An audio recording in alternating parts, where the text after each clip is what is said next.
Dying Light has a really interesting place in my heart. It was the first game I ever played when I finally got a PlayStation 4, it was a follow-up to one of my favorite cooperative experiences, and like most 14-year-old boys in the 2010s, I was really into zombies and parkour, and what do you know? Dying Light had both. So naturally, I played it a lot and I really enjoyed it. I've played it numerous times since it came out and I still think it has something special to it. Something that other zombie games don't quite catch, and that something is even lost a bit in the sequel that came out a few years later. So today I want to look back on Dying Light and try to find out what that something is. What exactly made Dying Light a standout in the oversaturated genre and why it still clicks better than more modern titles. This video is also running up against the release of the most recent Dying Light game, Dying Light the Beast, seemingly a direct sequel to the main character's story from the first game. So maybe this will be a serviceable recap if you're looking to jump into the latest release, but I will not be talking about Dying Light 2 at all, maybe for a future video. But I just want that to be clear, this will only cover Kyle Crane's story and mechanics and gameplay in the first release. And for one final note before we get into a brief development overview for Dying Light, I am playing through the game after the retouched update that was released in June 2025,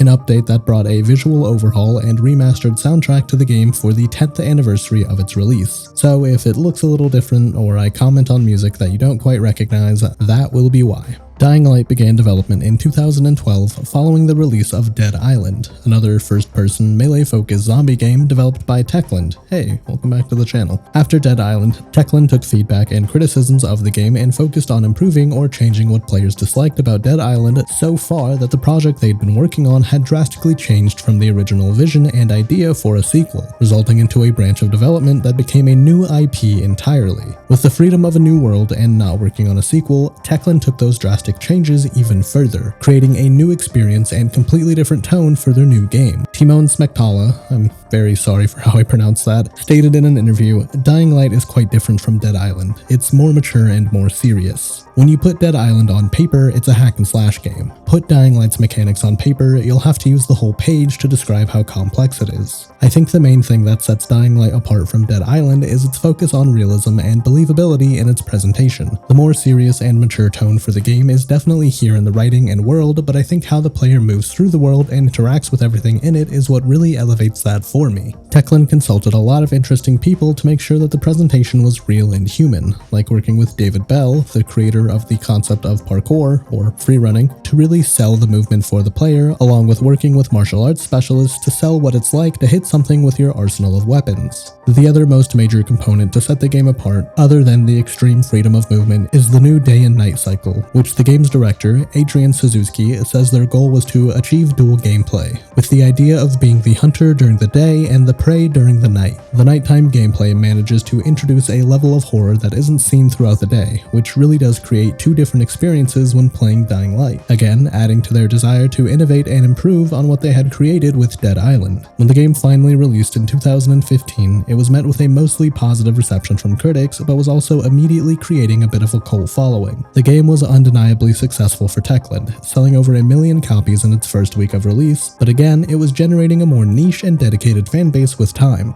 People are still playing Dying Light 10 years on, sometimes even more than its sequel, so clearly there's something here that clicked with them and with me. Hopefully I can show you what that something was, and maybe you'll be visiting Haran for yourself once I finally stop talking at the end of this video.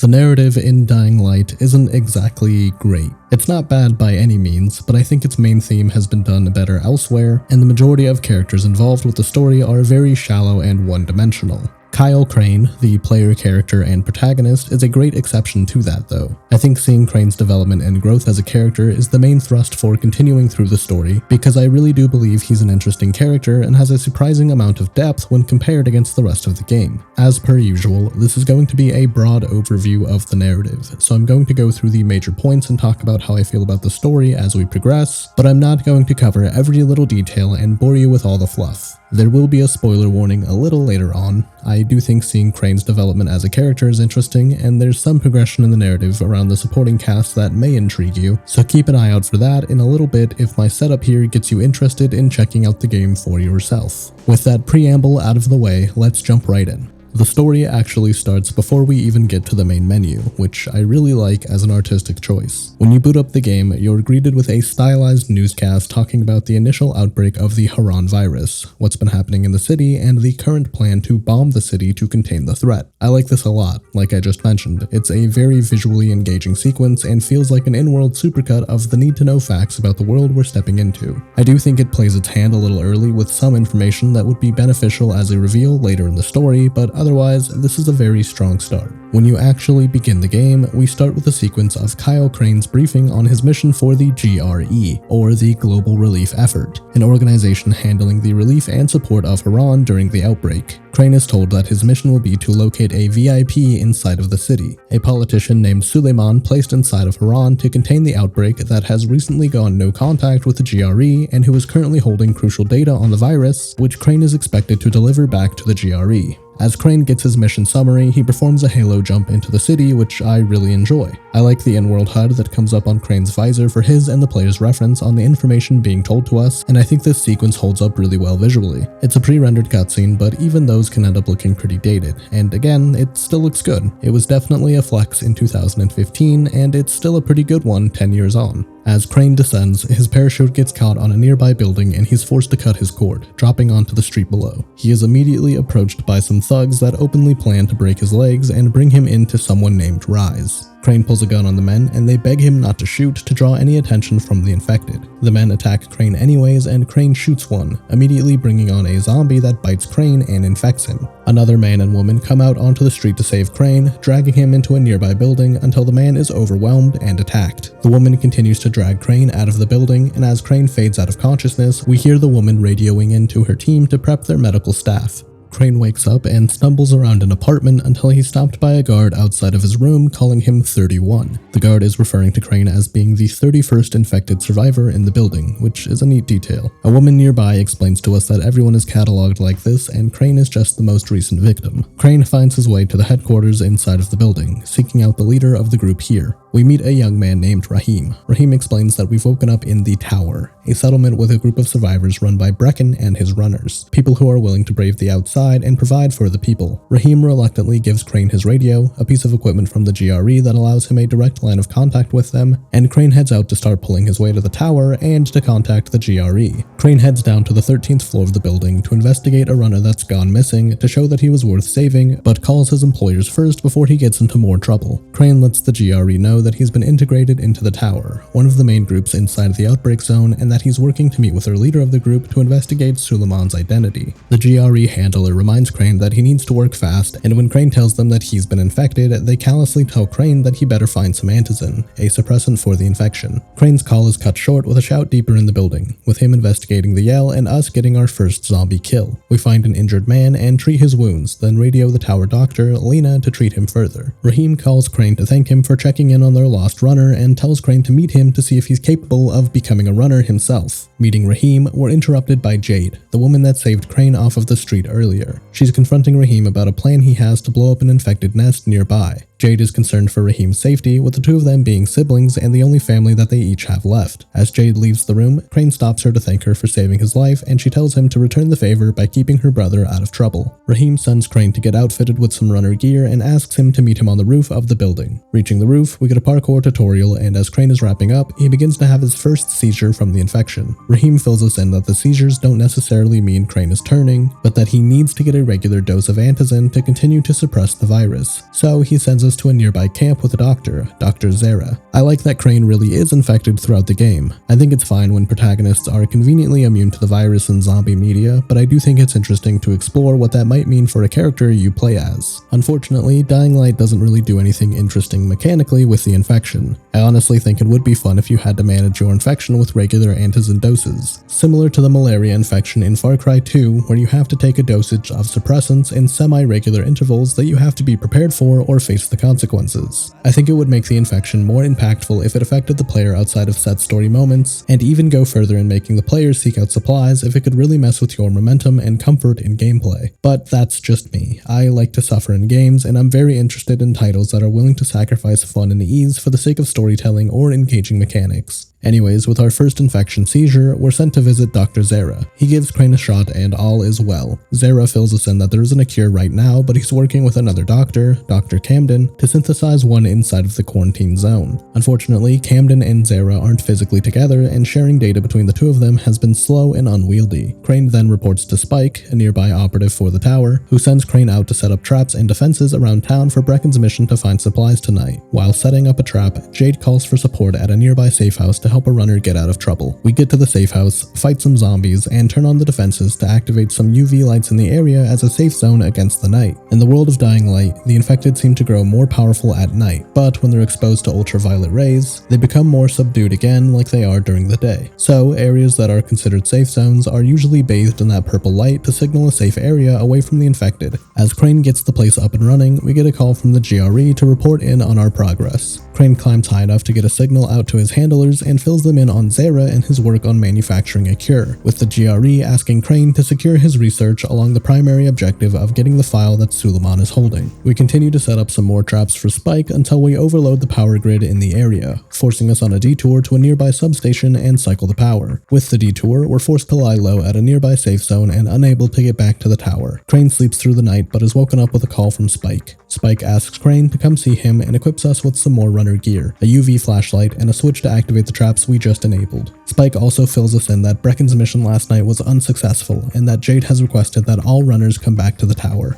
Jade meets Crane and tells him what happened. Brecken and a team of runners went after an airdrop last night, but his entire team was lost to the infected through the night, and once he finally reached the airdrop, he was ambushed by Rise's men and beaten to near death. Brecken wants to head out to get the next airdrop himself, but Jade and Lena, again the tower's doctor, want to convince him to stay and recover, with Jade asking Crane to back her up when they speak to Brecken. Crane volunteers himself to go look for the next airdrop, with Brecken reluctant to rely on him, but desperate for one more try before they turn to asking Rise for help. So Crane heads out to keep an eye out for the next airdrop, and calls the GRE to confirm for them that the leader of the tower is not Suleiman. Crane suggests that Suleiman is likely going under the name of Rise, the leader of the bandit gang we've had a few run-ins with. Crane lets the GRE know that he's on a mission to retrieve antizin for the tower to make sure that they can avoid Rise, and the GRE asks Crane to contact him once he gets his hands on the medicine. Later in the day, an airdrop finally comes over the city and drops off some crates that should contain antizin. Crane tracks one down and calls the GRE as he opens the box. The GRE tells him to dispose of the antizin and lie to the tower to force an interaction between the tower and Rise, to place himself as a liaison between the groups. Crane is initially against the request to destroy the antizin, but reluctantly burns the medicine in a nearby fire, with the GRE telling him that it will be for the greater good. As Crane radios the tower to let them know that there was no antizin, we get our reveal of the real horror that comes out with the night, the volatiles. Special mutated infected that only come out to hunt at night. Volatiles are extremely powerful, extremely fast, and extremely scary. They really amp up the scare factor at night once they're introduced, and they're the best inclusion to the horror element of the game, but I'll get into that more later in the gameplay section of the video. For now, just know that we really don't want to be outside at night, so we're gonna try our best to get back to the tower. Once we get back to the tower, Crane heads up to face everyone with the news that the drop had no antizin. I want to go on a quick tangent here to talk about the loading screen blurbs that come up as brief exposition and extra insight to Crane as a character. They're fully voiced sequences that update with each objective throughout main quests, with Crane speaking to himself about what he's feeling throughout the story, and I like these quite a bit. They give us a little look into what Crane feels that he might not be expressly stating in dialogue, and I think it's a good way to include these, as quick injections of monologuing during what would otherwise just be downtime. Crane isn't bearing his soul to the player here or anything, but it does help us get a better idea of what he's thinking during his mission, and helps us create a picture of a real human character. Reaching Brecken in the tower headquarters, he's having a meeting with some of his runners about having to speak to Rise for antizin. Crane volunteers himself to speak with Rise, with the idea being that he's a fresh face in town for a clean slate with him, and Brecken asks for the room to be cleared for Crane and him to speak candidly. Brecken doesn't say much here, but he asks Crane to be careful and find out what Rise will want in return. I think now is as good a time as any to talk about Brecken as a character. I know what you might be thinking. We've only seen him twice and hardly spoken to him, so what could I possibly have to say? Well, that's just the thing. We only talk to Brecken 2 more times throughout the rest of the game, and one of those times is this conversation about meeting Rise just being rehashed. I feel like Brecken is built up to be an important figure in the game. He's the leader of the group that Crane is affiliated with, he's featured in the reveal trailer of the game, and his identity was kept mysterious for the first few hours to create some kind of reveal reveal, but now that he's here, we really only get one impression from him. He wants to make sure the tower is safe, and he's willing to do whatever that he has to for them. I'm calling this out here and now because that's kind of the case for every character in the game, again, other than Crane. Everyone has one or two defining traits, and that's all that they ever are. I don't expect every character to be complex and deep, or to have some character growth from each one that we meet, but it does make it difficult to care and believe about the people we're fighting for throughout the game. I'll continue to bring up how each character falls into this surface level territory, but keep it in mind as we continue. Everyone we meet is already all they're going to be for the entire game. So we go to meet Rise. Immediately we're presented with Rise being a very unstable man, talking to someone that he calls a friend and forcing him to choose which hand he'd like to have amputated, choosing the opposite of what the man asks for. Rise approaches Crane and he already knows that he's after Antizin for the tower, asking what he'd get out of the deal if he were to provide it. Rise then refers Crane to Kareem for some busy work to earn them the Antizin. So we head out to do some nonsense for Rise. Somewhere along the way, Crane calls the GRE to confirm Suleiman's identity with Rise. The GRE asks Crane to continue to work for Rise to get closer with him to obtain the file. After the first set of odd jobs for Rise, he tells us that he's going back on the deal for Antizin, only giving us a fraction of what he agreed to. Rise asks Crane if he lives by his own rules or if he's acting as someone else's puppet, suggesting that by Rise imposing his rules on the local settlements and what he's done in the quarantine zone, he's become his own man and everyone else is just a pawn. He goes on to say that Crane has no self-importance or self of person, just someone that blindly follows orders. With this question and accusation from Rise, we get our first idea of the most major theme of the narrative that I said is pretty weak and has been done a lot better in other games. That being the idea of free will and choice in tandem with a player character controlled by the player. And now that I've pointed it out, you're probably already thinking of what games have approached this idea, but I'll save you some time and talk about the one that Dying Light is probably trying to emulate, BioShock from 2007. I guess here's a spoiler warning for that game if you haven't played it in the last 20 years. So click ahead if you don't want broad strokes of BioShock spoiled. In BioShock, you control a man named Jack who arrives at a mysterious city deep underwater. Your first point of contact is a man named Atlas, who asks Jack to help him throughout the game to find his family and help each other get out of the city. The big twist of the game is that the friendly voice over the radio has been using a code phrase to manipulate Jack into doing his bidding, ending each of his requests to Jack with the phrase, "Would you kindly?" This phrase brings into question whether or not Jack had free will throughout the game, and now that he knows that he's been mind-controlled, will he now choose things for himself, or will he continue to submit, resulting in the climax of that theme with a major character telling Jack that a man chooses and a slave obeys, freeing him from his conditioning from Atlas, or perpetuating it depending on how you look at the scene.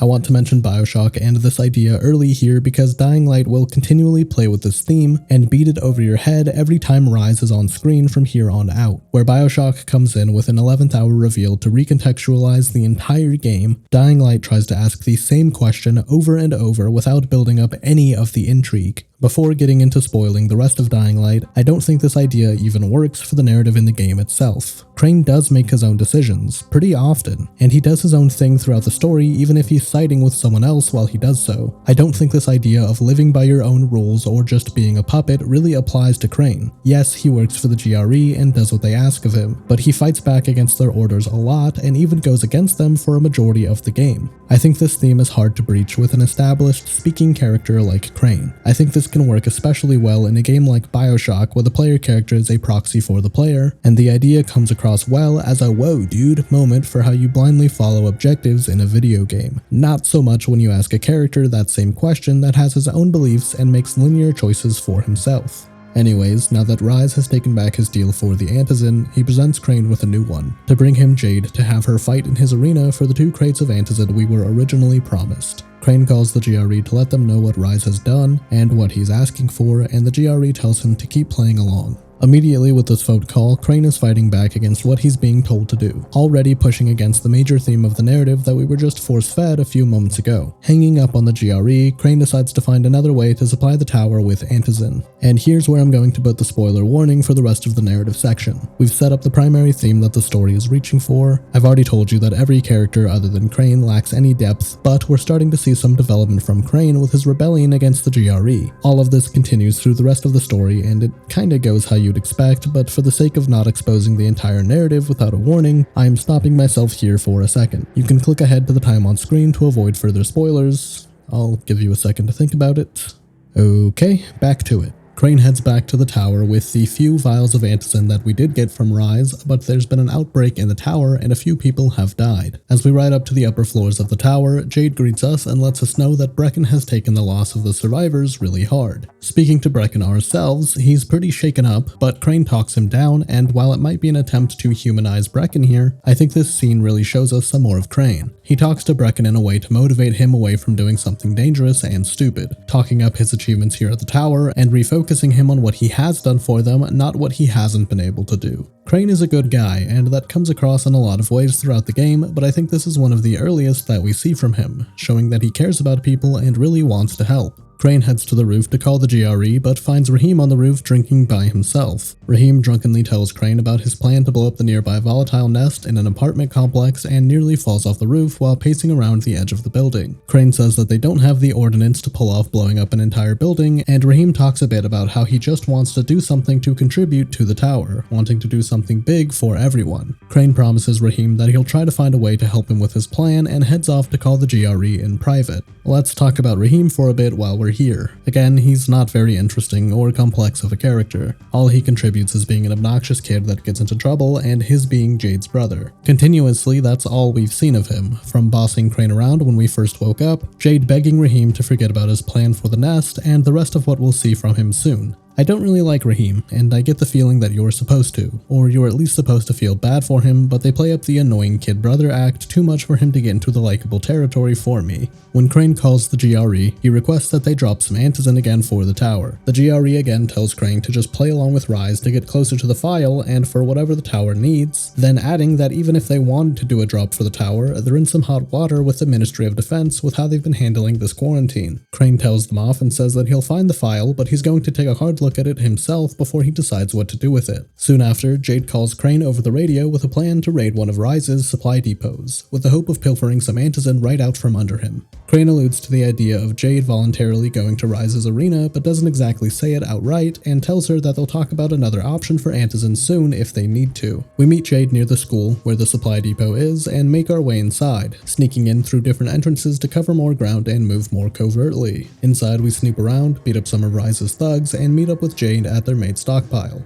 Unfortunately, Rise isn't storing any medicine here, but we do open a crate of plastic explosives. Jade brings the bombs back to the tower, and Crane hangs back to deal with the men left inside. As we leave the school, night has just begun, and we see a new mutation of the infection, a bolter, a weird-looking zombie with blisters and warts covering its body that seems to run away from Crane instead of fighting him. Jade calls Crane to let him know that she got away, and asks us to talk to Raheem about staying away from the volatile nest, even though we have some explosives to try his plan. Talking to Raheem, he's real amped up about the volatile nest and gets upset when Crane tells him that we'll handle the bombs to blow up the nest. Raheem reluctantly agrees that he'll let Crane know when the plan is ready to go, and Crane asks him if he's heard about the bolter we just saw, to which Raheem points us to asking Zara more about the zombie. Zara asks for a tissue sample from the bolter to study it a bit more, and when we snag one and return to him, he reasons that he could manufacture a cure if he had Camden's equipment. But even with the data and the sample at Zara's lab, it would take far too long to transmit everything between the two of them, so Crane offers to deliver the sample and data to Camden himself.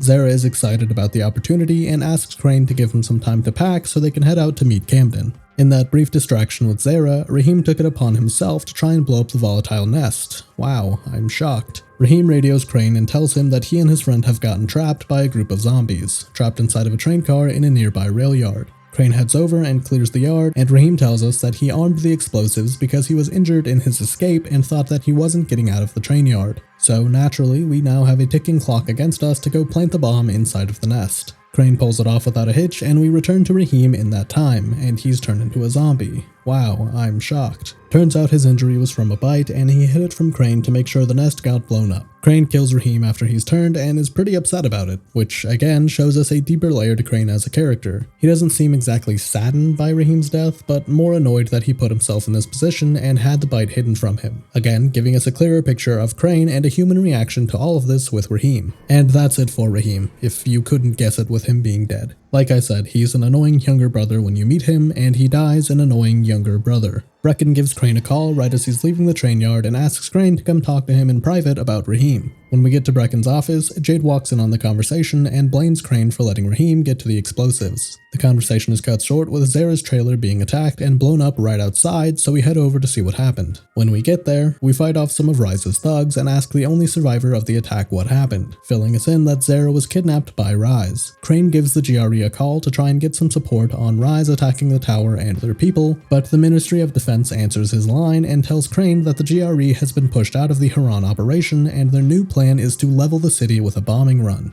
Crane buys Haran some time by telling them about Zara's research on a cure, and they give him 48 hours to bring them the results. So we head over to Ryze's main building to save Zara, and after some lengthy firefights throughout the building, we find Zara and he tells us that he was able to give his research to Jade before he got captured. And now we help Zara leave. Well, we try to leave. Crane and Zara are ambushed by Ryze and some of his men and taken captive to his arena, called the Pit. Very creative name there. Ryze lets on that he knows Crane is a GRE operative placed in the city and forces Crane to fight in his arena. He also just shoots 2 of his own men here, which I don't know, it just feels needlessly cruel to show us how crazy Ryze is. Fighting in the pit is an alright set piece. I think it's fun to force the player to improvise with the low tier weapons, and the arena was built with a lot of the player's evasive maneuvers in mind for you to constantly be on the move and quickly dispatch enemies if you're thinking with your full moveset. Unfortunately, that's just the first half of the fight though. Ryze later lowers a new type of infected into the pit called a Demolisher, and this boss fight is really bad. There's only 2 boss fights in the game, one here and one about 10 hours from now, but they're both really poorly done and suffer from the same bad design choices. So let's talk about both. Here we're forced to fight the Demolisher, an enemy that we're unfamiliar with, and without our own weapons that we would be comfortable with using. Now that would be fine on its own, I like a challenge like this, but the game decides to artificially inflate the difficulty by throwing an endless stream of infected at you throughout the fight to distract you from the boss. And guess what? The later boss fight does the exact same thing. It takes away your weapons, makes you fight a regular enemy with an inflated health pool, and drags in some extra fodder to distract you from the main event. Again, I think taking away your weapons and forcing you to improvise is fine. I'll even go out on a limb and say it makes sense narratively both times, but it's just plain lazy to pull the same trick twice. The worst offender of both fights is pumping in basic enemies to make the fight harder. It's just a boring decision to pad out the runtime of the fight and make it seem harder than it actually is to fight a new enemy, or in the second boss's case, a tankier enemy. It's really a shame, especially in the pit sequence here, because I really do like the first half of the fight, but it gets dragged down so heavily by boring encounter design and uninspired choices to make a boss fight seem more engaging. I think it would be fine to end the sequence with just the Demolisher and still have it be an impactful moment. A brand new infected type that's massive and hard to kill. That's enough for me to remember the scene and make it a set piece. But no, it had to be harder for the sake of difficulty. With the Demolisher down, Crane begins to have another seizure and Ryze tosses down some antizin. This time I don't really think this infection seizure matters. It doesn't really add anything to the scene and it could have been just as simple as handing off a medkit to Crane for the same effect, and for Ryze to come down from the gondola. Ryze fully reveals that he knows Crane is a GRE operative and approaches him. Ryze again goes into his monologue about chaos, control, and choices, and then publishes the file that the GRE wanted Crane to secure. Ryze tells us that by us not knowing what the file was, we only prove his point, with him revealing that the file was a detailed plan for the GRE to weaponize and commercialize the Haran virus for profit. Ryze orders his men to execute Crane, but Crane enters a superhuman state where he is capable of disarming and killing 2 men and cutting off Ryze's hand in one swift motion. I'm not complaining about this, I just think it's kind of out of place, and it only happens this one time, but it's cool. It shows that Crane is very capable, and I guess bolsters how effective he is in combat to reflect how we are in gameplay. Crane climbs the gondola to escape, and Ryze gives us a super villain yell to solidify that he's evil and crazy. Oh yeah, and Zara died, but it doesn't really matter. Like I said, he got his research out to Jade. Crane escapes the pit, and Brecken immediately calls us to update us on some recent developments. Jade has gone to the Old Town district to find Camden, Camden has sealed himself inside of his lab to avoid Ryze, and there's a group called the Saviors offering to help Crane get to Old Town to track them both down. It turns out the Saviors are a front for Ryze to catch Crane, but we escape and are forced into Old Town all by ourselves. Inside Old Town, we come into contact with Troy, the leader of another friendly group of survivors. Troy has been working with Jade to help her find Camden and lets us speak to Jade through her radio. Jade is still upset with Crane about Raheem's death, and Crane tries to come clean about his involvement with the GRE, telling everyone what the Ministry told him about the impending bombing, with their only chance of survival being Zara's research. A few hours later, Troy calls us back to her hideout to show us a news broadcast that just aired with the story of the GRE attempting to profit from the Haran virus. The newscast continues with an interview from a man claiming to be the last survivor from Haran, as a clear attempt from the ministry to absolve themselves of any guilt or shame for nuking the city. The gang comes up with an idea to show the world that there's human life inside of the city, deciding on a controlled explosion to write a message in the fire, and they land on a fiery, frowny face for that message.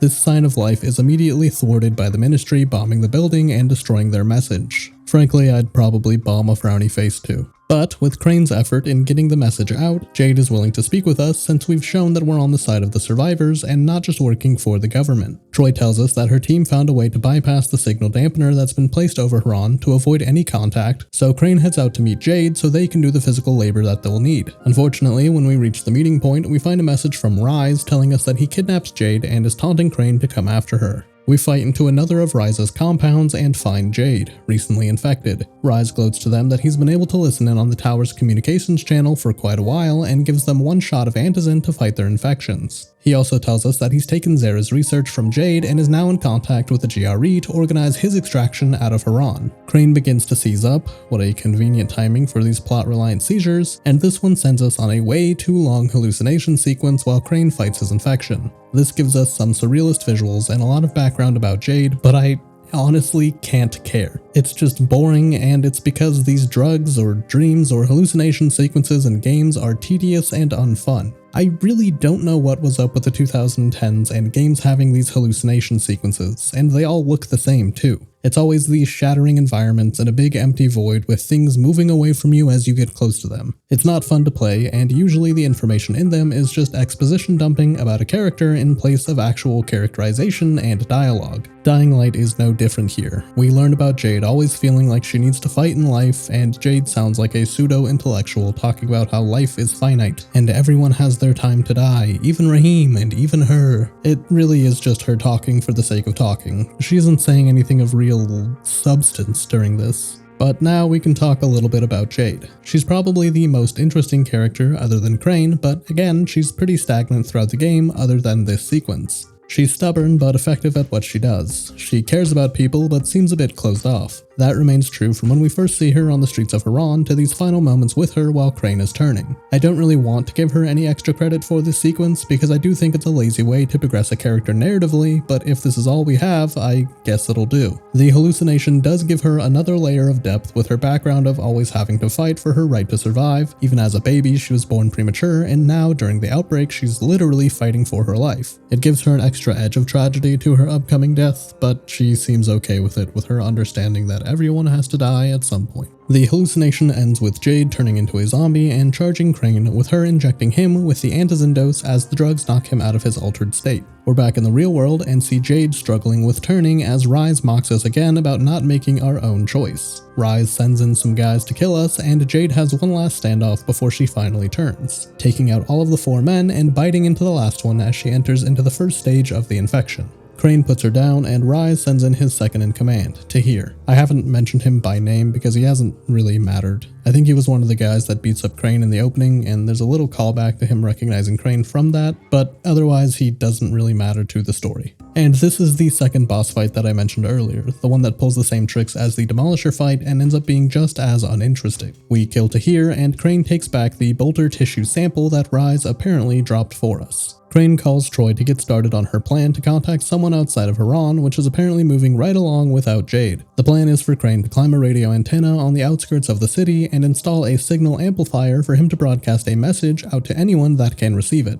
So we head out to do so. It's not that interesting. It's a linear level with too many infected and a long climb up a big antenna. At the top, Crane sends out a message that there are survivors in Haran, and thank God he did, because the Ministry of Defense was seconds away from carpet bombing the city, calling off the strike as they're pulling in. Immediately, the GRE calls Crane and offers him a final agreement to finalize and secure Zera's research on the cure to cover up their involvement and change the narrative to their attempt at manufacturing a cure. Crane doesn't really agree to help them, but he sees it as his only way out of the city and reluctantly heads out to meet Camden with the tissue samples. We meet Camden and he runs some tests, confirming that the cure would be viable with enough time to process data, run some field tests, do whatever goes into biologically manufacturing something. Crane calls the GRE to give them an update on Camden's work, but Rise has hijacked the signal and taunts Crane with a theme of choices again, still trying to sound a lot smarter than the writing actually is. He tells Crane that he also called the GRE and let them know that he has Zera's research separate from the tissue samples, and that they've agreed to fly him out of Haran as a trade for the data.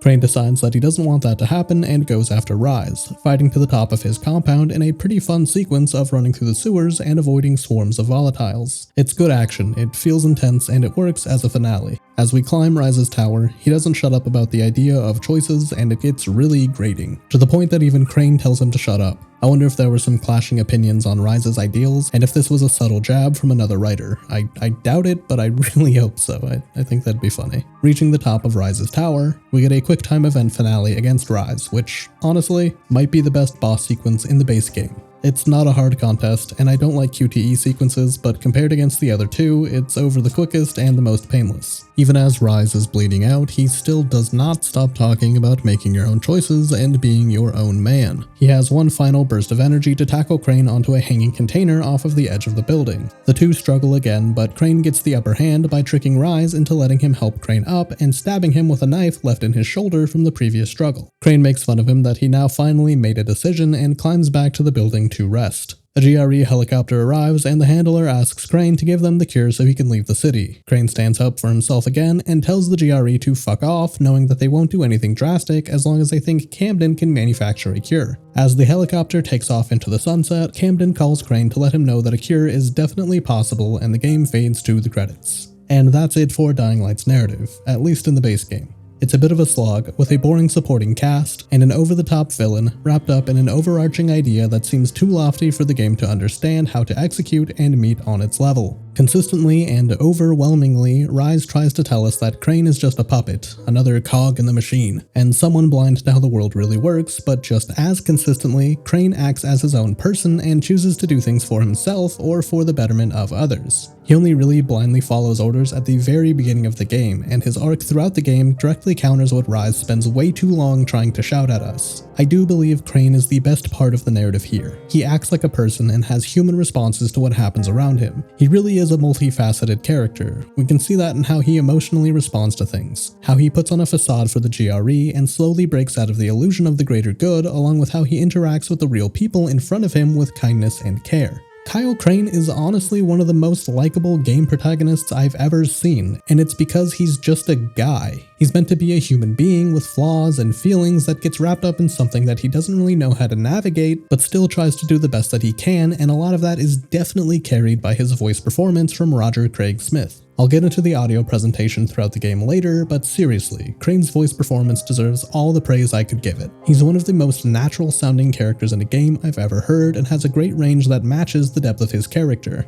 All in all, Dying Light's narrative feels confused with itself. It drags on a bit too long and doesn't have enough going on around the pillar of Kyle Crane to warrant its 20-hour main questline. A stronger supporting cast, a more refined vision for the villain, and a more consistent theme for the story would go a long way in improving it. But, at the end of the day, the story can be excused as a means to get into the gameplay of Dying Light.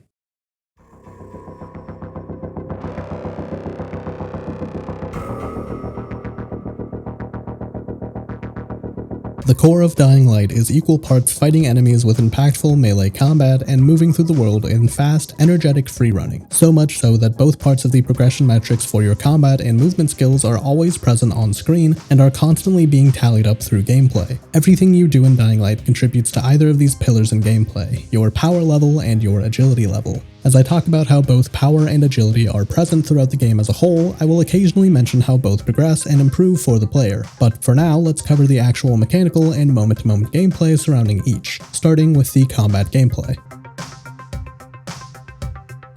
Like I often do, I want to start talking about the combat in the game by talking a little bit about the difficulty levels available to you when you start a new save file. There are 4 difficulty options for you to choose from when you start a new game, going from story mode to normal, hard, and nightmare. The hard and nightmare difficulties were added to the game in a separate post-launch update, both promising to be a new challenge for veteran players looking for a more unforgiving world. I played through the game for this video on hard, but I have played on nightmare in the past, and I can comfortably say that these modes are indeed unforgiving and challenging. And I honestly think that they're outright bad too. On both Hard and Nightmare, the game entirely overhauls the stamina management system in combat, meaning that the way you play the game actively changes as you progress to a higher difficulty. To touch on specifics, on the Hard difficulty, your dodge and defensive grapple ability now stop and restart stamina regeneration if you overexert yourself at combat and perform the abilities. In the Nightmare mode, those changes are here too, but also with a higher stamina cost for all actions and requiring a minimum stamina to perform your defensive and evasive maneuvers. That sounds good, right? An interesting use of difficulty to change the formula, not just by increasing enemy health and damage to the player, but by mixing up the central gameplay slightly to change your approach. Except the game does do the first part too. It ramps up enemy health pools and multiplies damage dealt to the player, so now you run out of stamina quicker, can't defend yourself properly when you're out of stamina, and even if you do manage to control the fight, you'll be swinging at a single zombie upwards of 50 times before they go down. I do really enjoy the changes to the stamina management that the higher difficulties bring. Again, it's a very interesting way to approach changing the pace of the game with something more engaging and less annoying than spongy enemies, but unfortunately they still cop out with the classics for artificial difficulty. I really can't recommend playing the game on anything higher than normal. Even if the game might feel too easy for you, I promise the power trip of whacking through zombies will be more fun than breaking all of your weapons on a group of 4 or 5 of them. You can comment below that this is just a skill issue or something on my part, but if you get your rocks off by piping a single zombie for 5 minutes, I'm sorry, but I'll have to kink shame you for that one.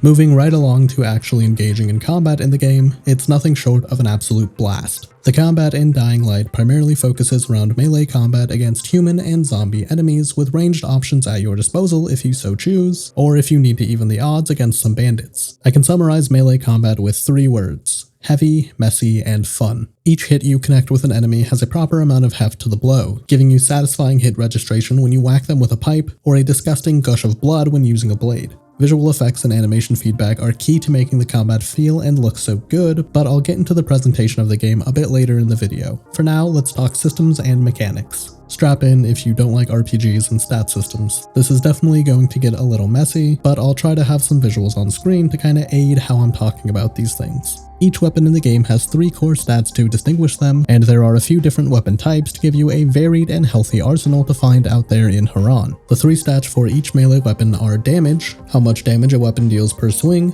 durability, how much health the weapon has, and handling, how much stamina a weapon consumes per swing. Funnily enough, the game lies to you in tutorial tips about the handling stat and says that it determines a weapon's swing speed, but the swing speed is a flat metric depending on what type of weapon you're using. I think all 3 of these stats are fine and straightforward to understand, and you can quickly read an upgrade when you see one. If something deals more damage but has less durability, you can gauge your interest on the weapon and decide if you're going to swap them around. I don't have a whole lot to add to what these stats do because they are extremely simple to understand, other than the tutorial lying to you about the handling stat. I prioritize damage and durability on my weapons to kill things quick enough and have my weapons survive more than one fight, while waving the handling stat away unless I noticed it was particularly bad to warrant me ignoring a weapon outright. Each of the core stats are randomly generated with a minimum and maximum value per the weapon type and weapon rarity, scaling with the player's overall survivor level, a metric used to generalize the player's progression separate from their power and agility levels. More on that in a bit. There are 6 weapon rarities for you to comb through out there, ranging from common, uncommon, rare, exceptional, golden, and premier. I don't mind weapon rarities in a game, and I think it fits fine with Dying Light's RPG-light mechanics. At most, you're only really gauging weapon stats and gaining XP for quests and actions, hence the RPG-light label, so the rarity system sits okay with me as a way to quickly gauge your progression and interest in weapons. I do think that the progression of weapons trying to keep up with the player's survival level, again the generalized progression of the player, makes holding onto weapons you like difficult when every new survival level, there's a chance that a random pipe you find on the floor might be better than the machete you just bought from the store. I think harder gaps between weapon rarities and completely erasing survival level scaling would make this feel better to me. If I purchase a rare tier weapon, I really don't want to find a common weapon on the floor 10 minutes later that makes me regret the purchase. Locking higher tier rarities to the late game would create a more natural progression for the weapons, and let each weapon breathe a little more, on top of getting rid of survivor level scaling to make sure that the weapons don't suddenly outpace themselves. On top of these 3 core stats, you also have a weapon's repair slots and upgrade slots to consider, both gaining more slots with weapon rarity rising. Repair slots dictate how many times you can repair a weapon until it's fully broken and unusable. Upgrade slots determine how many weapon upgrades you can put onto a weapon, allowing you to pump up the core stats with a weapon upgrade, like the champion upgrade that gives you an additional level to each core stat. I don't have much to add about the upgrade slots. I think they're a good inclusion to let you pick out your favorites in your gear and give them a little extra push to perform better, which is overall a plus to me. I do have a bit of a gripe with the repair slots though. I don't think it's very good mechanically. I'm gonna say something a little controversial here, but I like weapon durability in games, at least in games that it makes sense for. If I'm using worn down and battered equipment, yeah, I'd expect I'd have to maintain that to a degree. Or if I'm using an everyday item as an improvised weapon, I can believe that it would eventually break. So weapon durability itself isn't the issue here. I specifically don't like the limited weapon repairs. I understand the desire to force the player to seek out new weapons or mix up their approach by employing multiple weapons. I just don't think flat limited repairs is a good way to approach it. I think a better way to incentivize seeking out new weapons against a powerful weapon that a player might hold on to would be to degrade the amount of durability that can be repaired each time, letting the player only repair the weapon up to 90% of its max durability the first time, then 80%, 70, 60, and so on until the weapon is still in their hands and usable, but quickly breaking and eventually becoming cumbersome, letting the player make the decision of whether or not the weapon is worth its trouble against its high stats or the preference of the weapon type.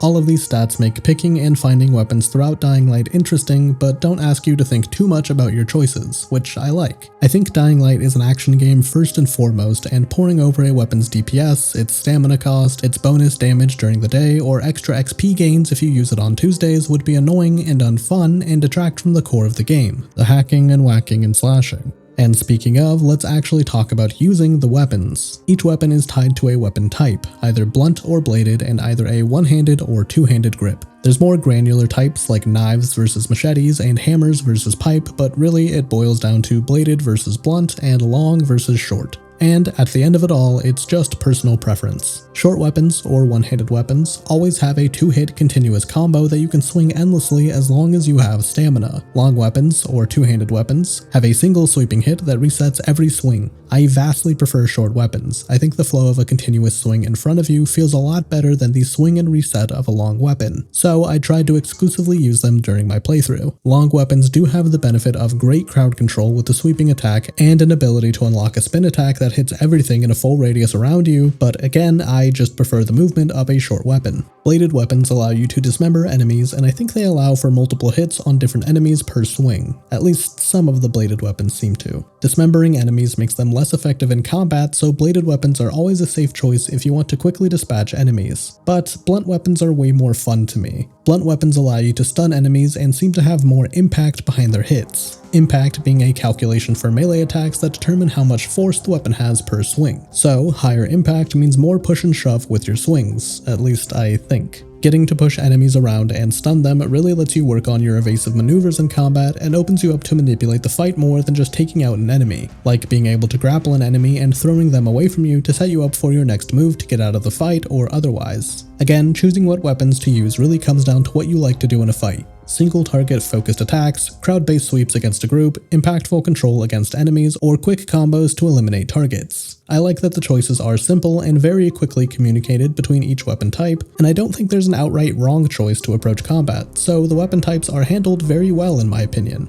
And with any weapon type, you can also create weapon blueprints. These are powerful modifications to any weapon in the game to add an effect to the weapon, like increasing the amount of impact per hit, adding an elemental effect to weapon attacks, or granting bleed damage on top of your base damage output. I really like these. They're kind of a holdover from Dead Island and the crazy weapon mods in that game, but they're done well here and make weapons feel more powerful and exciting to use. It's really satisfying to see your electric modifier trigger and stun a whole group of zombies with a critical hit, so I appreciate the inclusion of blueprints, and I don't think melee combat would be the same without them. When you're not using a weapon to fight zombies, you have a surprisingly fun moveset at your disposal to deal with them otherwise. The most basic move you have is a kick, a swift single-target attack that pushes enemies back to buy you time to get away or queue up a proper swing. Your kicks have a chance of stunning enemies and even knocking them down, allowing you to follow up even more forcefully. Alternatively, you can unlock the grapple, one of my favorite abilities in the entire game. It's really simple. If an enemy is coming at you, you can react by grabbing them mid-attack and forcing them in a direction away from you.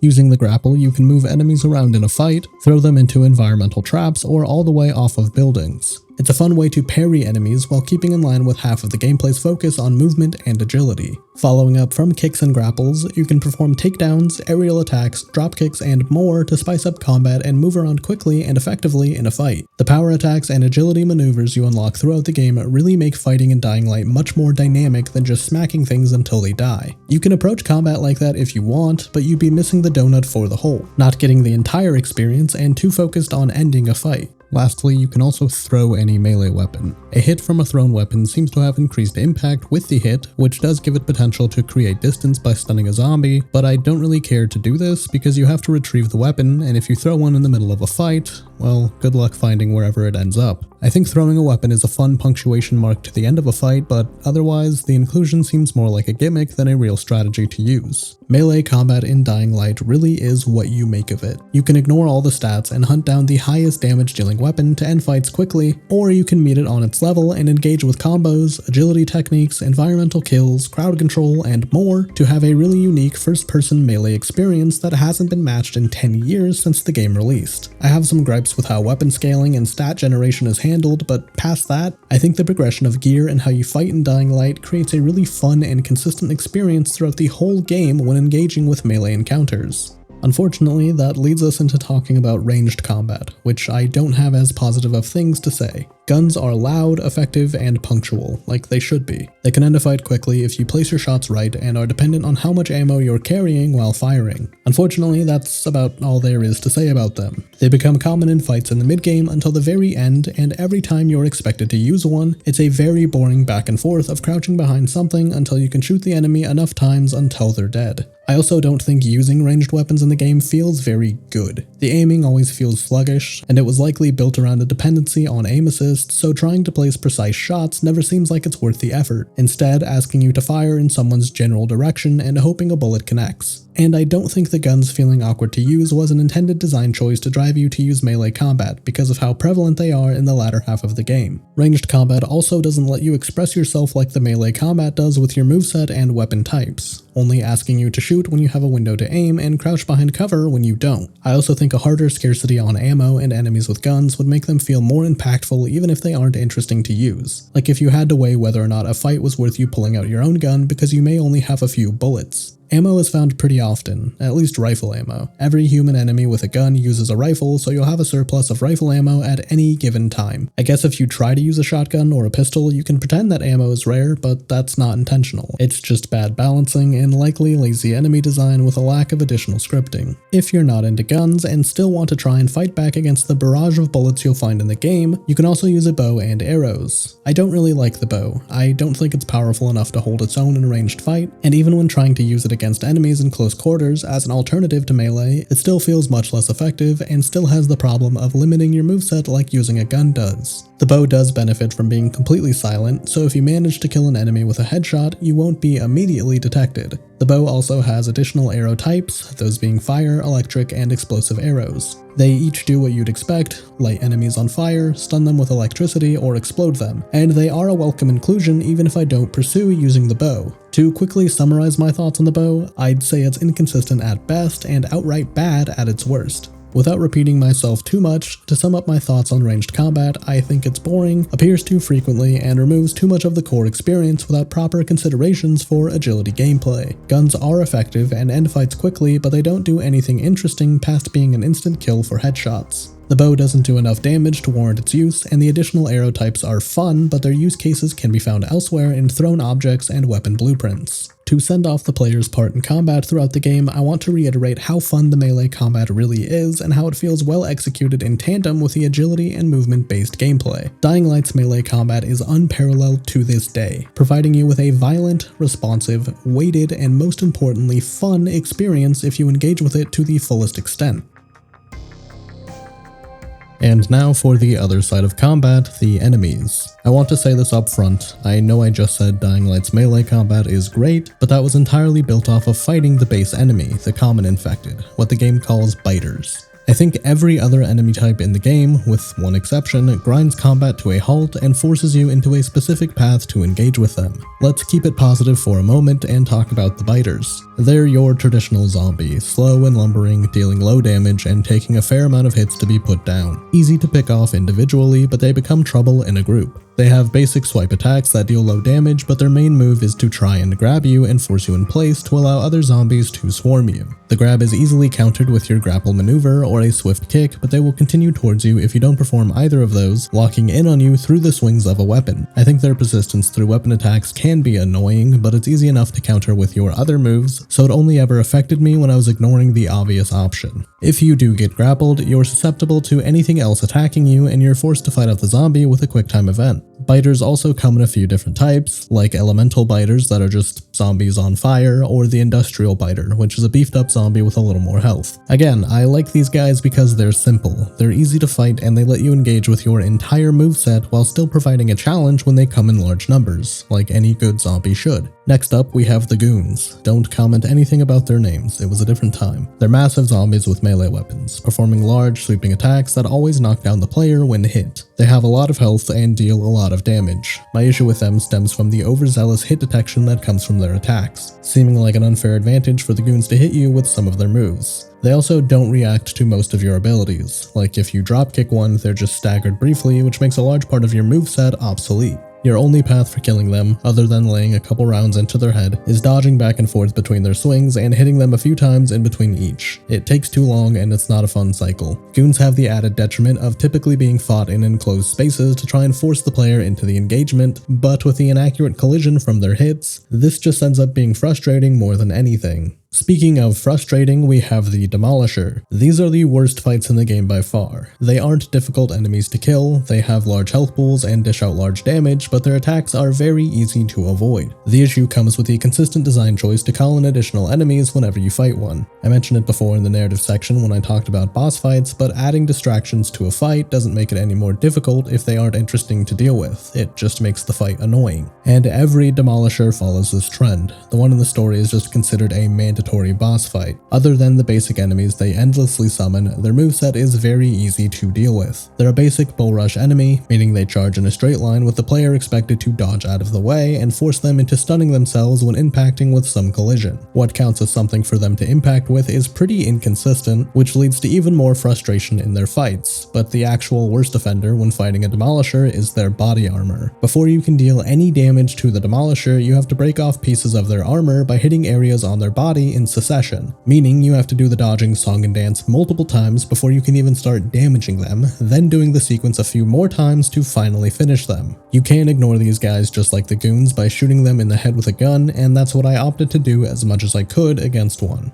Those two are the worst parts of the infected lineup. I honestly think that the Goon and the Demolisher are poorly designed and unfun. The rest of the infected lineup, again with one exception, are unfortunately just boring to fight and don't do anything interesting. Next up we have the Virals. These are the fast zombies. They're recently infected people that are slowly succumbing to the virus, having brief bursts of humanity that are overshadowed by a desire to feed. These guys are the exception to what I said about every other enemy type messing with the core gameplay or being boring. For the most part, they're similar to biters, but they move much quicker and focus on fast combo attacks rather than going for a grab. They can also climb up buildings and jump around to follow you if you try to disengage from a fight, which is really fun. It keeps up the tension if you're trying to escape. It also seems like they're the most affected by loud noises, so if there's an explosion or you shoot a gun, expect some virals to come around the corner. But they have a very low health pool and go down very quickly if you can stay on top of them and not let them ambush you. I'm going to speed through the next 3 special infected because like I said, they aren't very interesting. First we have the Toad. It spits at you which deals damage over time. It dies in a few hits and that's it. Next we have the Bolter. They only come out at night and exclusively run away from the player. They're meant to be a high value target for a valuable commodity, but I couldn't care less about chasing them since they usually just drag you into more trouble. Lastly, we have the Bombers, the worst infected type in the game. These guys blow up once they get close to you and they are exclusively used as gotcha moments on the player. They'll be placed behind closed doors to get a quick kill on you or suddenly appear from around a corner while you're running away from other zombies. It's not fun, it's not engaging, but they're easy to avoid if you can dodge before they explode. There is one more type of special infected, but you don't really fight them. Occasionally, you'll encounter screamers, infected children that, would you believe it, scream. Their screams attract more zombies, and you have to shut them up before they call in too many, either by approaching and interacting with them or a single swipe from a weapon. Again, the special infected in the game are honestly a big hindrance to my enjoyment. I do understand wanting to include enemy types to give some variety to fights, and I welcome that for that intent, but each of their designs and mechanics for combat fall flat for me for a variety of reasons, which makes me drag my feet through their encounters. But hey, at least half of them go down with just 2 or 3 swings, so you don't really have to think about them.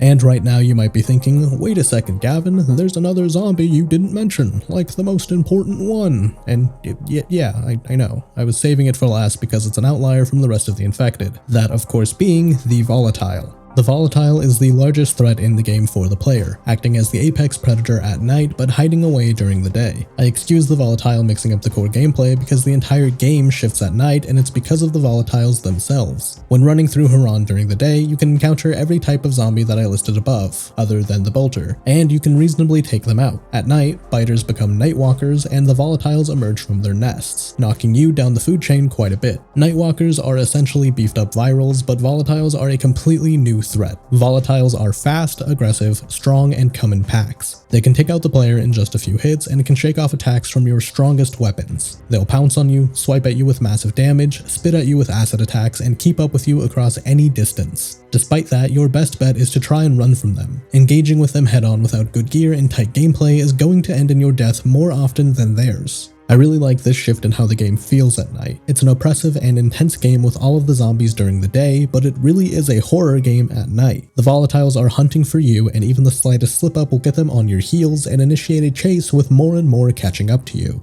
Thankfully, you can get away if you hide inside of safe zones surrounded by ultraviolet light. UV rays hurt volatiles, so they try to avoid them, which gives you some respite from the chase, but can also let you get on the offensive if you choose to engage. You have a UV flashlight at all times, and you can create some more UV tricks to combat them to level the playing field, burning them and opening them up for you to strike. I really like that you can fight back against them. If you are feeling bold, you can take back the night, but still, I would advise against it because once the volatiles outnumber you, it's game over. And again, while they do take away from a large portion of your moveset by ignoring your agility abilities and stun attacks, like the goons and demolishers, they also change the entire game, so I think that can be understood and accepted with the tonal shift at night. Volatiles are a lot of fun, and they're one of the key components to making Dying Light's world much more unique with their shift in gameplay tied to the day and night cycle. They're a fantastic inclusion to the game and a large part of the franchise's identity. Unfortunately, we still have to talk about the last enemy type in the game. The human enemies will face both in melee and ranged combat. I already covered their part in ranged combat. They shoot at you from behind cover with rifles and you shoot back until they're all dead, so let's move into melee combat with them.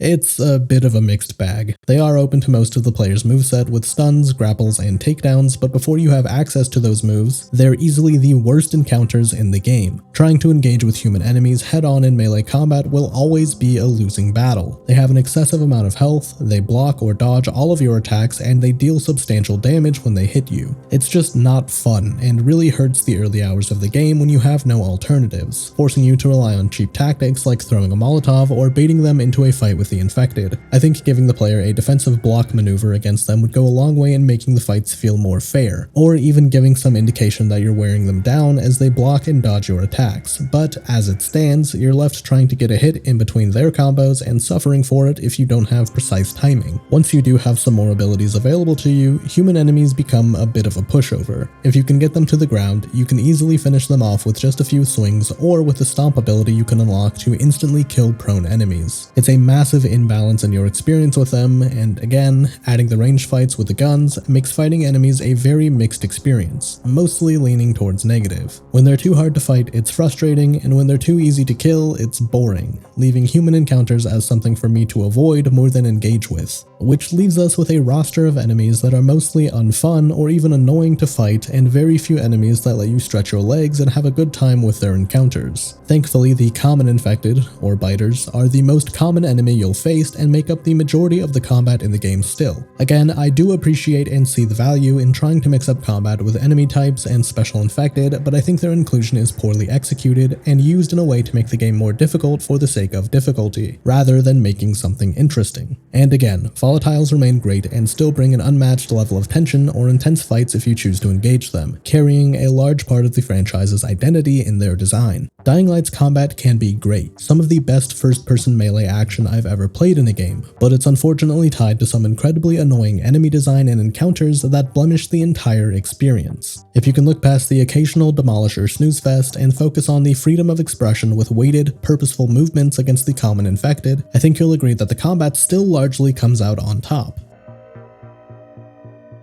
Movement outside of combat is just as prevalent as it is within a fight. Dying Light is one part action slasher, another part open world platformer. Parkour is a foundational piece of Dying Light's DNA. If it didn't have the climbing, jumping, sliding, and running, this game would have just been Dead Island 2 long before that game actually came out. The movement in the game isn't very mechanically deep, but it is fun enough to engage with and builds on itself throughout the game to give a proper feeling of progression, though I do think a lack of interesting, or maybe even risky abilities holds the movement back from reaching an even higher echelon. The core of the movement is simple. You can run, you can jump, and you can climb, all based around a limited stamina pool. Quickly, you'll realize that you can climb on just about any surface that has a handhold for you to grab onto, which opens you up to climbing more and more buildings and leading to the player testing their limits with what they can accomplish, and you'll soon find that you're near unrestricted to where you can climb. And once you start feeling a little more bold, you start jumping from rooftop to rooftop. You'll get more comfortable with the movement and eventually unlock more abilities to speed up and evolve how you get around. Firstly, you'll get more stamina. That part is obvious with how it'll help you improve your movement. Along with the stamina upgrade, you'll begin climbing faster and eventually have access to more active abilities you can employ, like the enemy vault to launch yourself off an enemy for instant verticality, or the tic-tac ability to scale a vertical plane to reach higher handholds or to launch yourself off of the surface and land behind you. Employing the more advanced abilities open up the game to faster and more rewarding movement, allowing you to perform continuous strings of quick, well-placed jumps and climbs to reach your goals. Unfortunately though, that's all the movement outside of combat really has to offer. A quick safety roll to negate fall damage, a slide from sprinting, and a few other simple moves. I can't help but feel the agility side of things is weighed down by a desire to stay realistic and grounded in the presentation, which isn't necessarily a bad thing. I just feel like there's a lot more that goes into a fight for me to talk about than there is with moving around the world because the team didn't want the player to be able to triangle jump between buildings, which again, I understand. It just creates a bit of an imbalance to the presentation of talking about this half of gameplay. A lot of the agility side of progression also relies on enemy evasion tactics, like the tackle and ram abilities to brace for enemies while sprinting to knock them down, or the reversal ability to escape from an enemy's grab and stun them for a heavy follow-up, along with the grapple ability I mentioned before that can parry enemy attacks. I like these abilities a lot, and I think they play well with the idea of having agility and evasion in combat, but I do think there's a missed opportunity in having these abilities flesh out the skill tree instead of more fun and exciting ones that could really make the movement stand out and get a little crazier, like maybe a wall run ability to quickly cross vertical planes while maintaining your verticality, or even something like crouching mid-jump to let you make the player's form factor a little smaller to create opportunities for tight gaps and reward the player for taking a risk. Movement and parkour is just as important to Dying Light's personality as the hack and slash combat is, and while it is still fun to engage with, I do find it lacking on giving the player variety over the course of the game.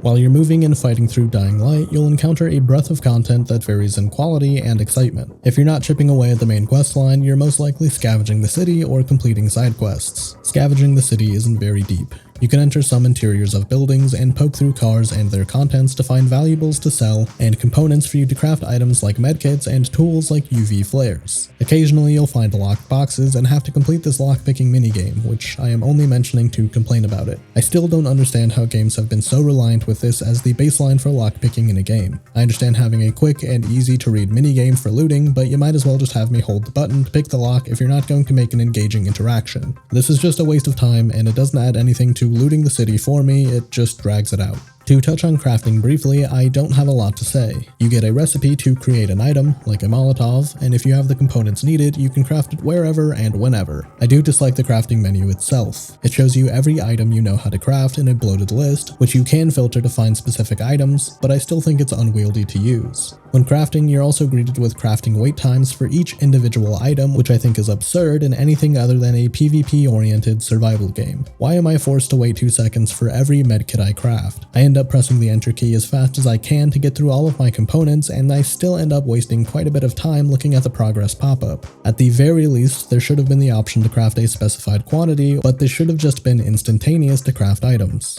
Scavenging can also net you some new weapons and, like I mentioned before, valuables. You can take valuable items and anything else you don't want to keep to traders to sell them your junk and buy junk from them. Their prices are extremely inflated and it's a really tough economy in the early game. I think I bought a weapon once about 6 hours in, and that set me back for the next 5 or 6 hours before I could even think about buying something else. The weapons that traders sell are usually higher tiers than what you can find in the world, but like I mentioned in the combat section earlier, their weapons can quickly be outpaced by something you find based on the scaling with your survivor level. Speaking of the survivor level, let's talk about that skill tree as well. I do think it's the most uninteresting skill tree, with its perks revolving around new crafting recipes, increasing your inventory limit, allowing access to better traps in the city, and improving trader prices, to name a few. All of these perks are very underwhelming to unlock. I really don't care about 10% better sale prices, and the craftables are very situational, so I don't get much use out of those either. The one thing tied to your survivor level that I'm sure someone is waiting for me to mention is the grapple hook.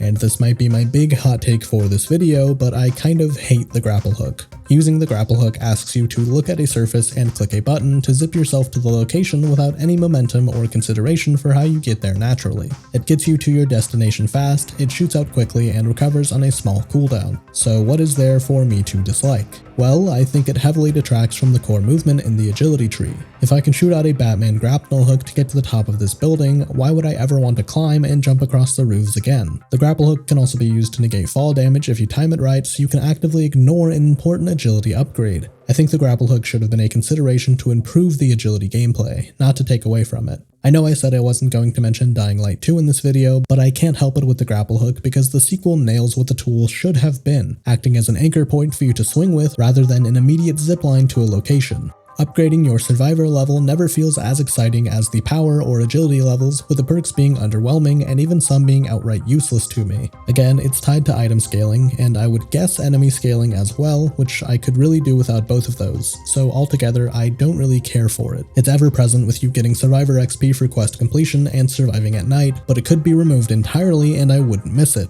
On top of the survivor level, you can also work towards a legend level, which you gain access to when you've maxed out any of the 3 skill trees. I did not unlock the legend level during my playthrough, and I don't really care to. To keep it brief, your legend level lets you allot a skill point for a percentile increase to a couple of different stats, like maximum health, one-handed weapon damage, stamina regeneration, and so on. It gives some progression to people that are trying New Game Plus, which is when you complete the game and start again with your pre-existing save file, but otherwise it's just kinda stat increases for the sake of having them. While you're out and about in Haran, you'll find a couple of things to get up to besides looting abandoned buildings. I already mentioned them a moment ago, but Dying Light features quite a few side quests. They range in intrigue and wane in content, but again, they can net you some survivor XP and give you small snippets of survivor stories during the outbreak. Some of them are pretty good stories, like the settlement being ran by a single grown man trying to shelter a daycare full of kids. Quests like these give greater characterization to Crane, the main character, which is wholly a positive to me. Like I mentioned in the narrative section, Crane is a complicated guy, and you can see more of his personality and depth through these quests, which might be the only redeeming quality of them. They usually give you underwhelming rewards like tiny sums of money or more recipes to fill up the crafting menu. Along with side quests, you can also find dynamic events throughout the city, occurring randomly in set locations as you pass by. These can be roaming traders, survivors in need of help, bandits robbing somebody, or an airdrop of supplies. They're fine and help the world feel a little less empty, but again, the rewards are negligible, even more than the side quests sometimes. And I don't think the rare traders have especially good deals or rare items or anything really. You can also take on some bounties. These are gameplay exercises that ask you to perform specific actions for some pretty decent rewards, like a bounty that asks you to cut off 3 zombie heads with one swing of a weapon to get a beefed up high tier item. I think these are only supposed to be available in New Game Plus, but I accepted one that was available at the beginning of the game, and it was stuck on my quest log the entire time I recorded gameplay, so that was cool. Lastly, for scripted content outside of the main story, you can find agility and power challenges. These are pretty fun, actually. The power challenges will ask you to kill a certain amount of enemies with a specific weapon in a brief window of time, while the agility challenges are checkpoint races against the clock. Both are quick injections of either side of gameplay and net you a lot of experience points for the respective roles. I participated in them whenever I came across one, but I never really sought them out to complete all of the challenges. There are also quarantine zones throughout both maps in the base game and DLCs to inject a few more. These are repeatable dungeons that give you high-level items in an instanced interior zone that are over within a few minutes. They are entirely optional, and somehow I still feel cheated by them. The open world of Dying Light feels like an obligation more than something meaningfully included to bolster the game as a whole. Dead Island was an open world, kind of, so why wouldn't this new game be one too? I do think the open areas, combined with the movement and scavenging for loot and weapons, are integral to the Dying Light experience, but the content placed outside of the main quests do not feel worthwhile, past the few that string along character development for Crane.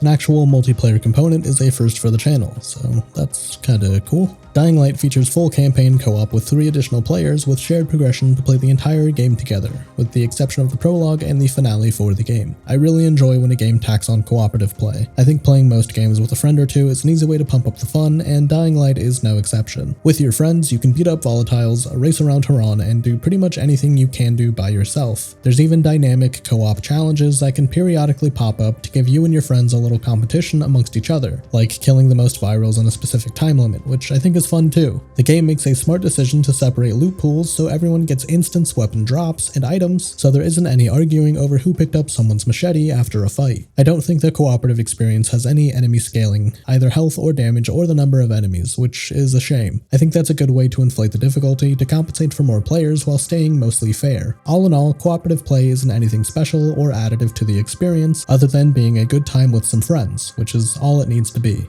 Where the multiplayer components for the game get a little more interesting is the asynchronous PvP available in the Be the Zombie post-launch update. As the name suggests, this gives you a chance to play the outbreak from the other side, invading someone's lobby as a special volatile called a Night Hunter. Playing as the Night Hunter is surprisingly robust. He has his own moveset and abilities along with a dedicated skill tree and progression system. He can climb and run like any other volatile, but he also has a tentacle he can use to zip around much like the Survivor's grapple hook and a spit ability to call a horde of zombies to where he targets, including directly to survivors. The skill tree for the Hunter consists of boosts to his base moveset, like faster sprinting speed and further tentacle reach. Again, it's a welcome surprise that there's a good consideration for Night Hunter gameplay without leaving it as a stagnant mode for someone to try once and not have anything to work towards. It's not for me, but I do appreciate the effort that's gone into making the mode have a little more staying power. When you invade as the Night Hunter, your goal is to kill survivors 10 times before they can destroy 5 volatile nests across the map they're currently playing on. It's very simple for both sides, which is important. The objective here is to force interactions between the survivors and the hunters, and that's what it does. When you're invaded as a survivor, you have the inverse of the objective, to try and destroy 5 volatile nests before you're killed 10 times. You'll have to try to fight off the Night Hunter invader while you do so, and just like a normal volatile, you can try to hold your ground against them if you're prepared and play smart. The Night Hunter has an active UV shield that wears down with UV exposure, either from your UV flashlight or other sources, which allows you to deal heavy damage to the hunter while they're in a vulnerable state. Otherwise, you need to be aware of your surroundings and brace for contact with the hunter, as he can take you out in just a few hits, or even instantly with a pounce attack if you don't counter it quickly.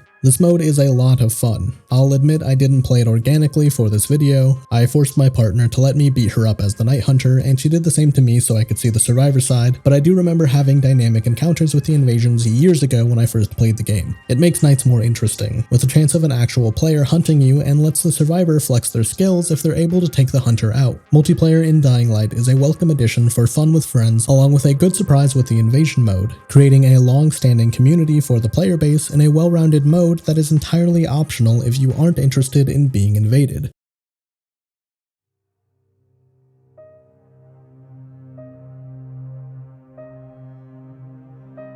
There's a few games that came out in the mid-2010s that are often looked at as the peak of graphical fidelity, a time before DLSS, poor engine optimization, forced anti-aliasing, and so on. I think Dying Light belongs in that category, at least on a macro level when looking at the game's visuals. The environments throughout the game look fantastic. Haran is a believable city in both the slums and Old Town, with both having a distinct tone and feeling while you're in each. Wherever you look, there's detail pouring out of everything. Car pileups and police barricades from the initial outbreak, messages written from desperate survivors, buildings lined with UV light to keep the monsters at night away, and so on. There is a lot of care put into how real the world feels, and it still looks great visually in terms of its fidelity. Dying Light shoots for a realistic rendering for its art style throughout the game, which holds up really nicely. Models for the infected and humans look great, the buildings are detailed and cleanly rendered, and again, it just holds up nicely against the scrutiny of some dumb YouTube video essayist. I do think that the visual effects are a bit of a pain point for the game, especially the frost effect for elemental weapons, but again, on a larger scale, the game still looks great to me.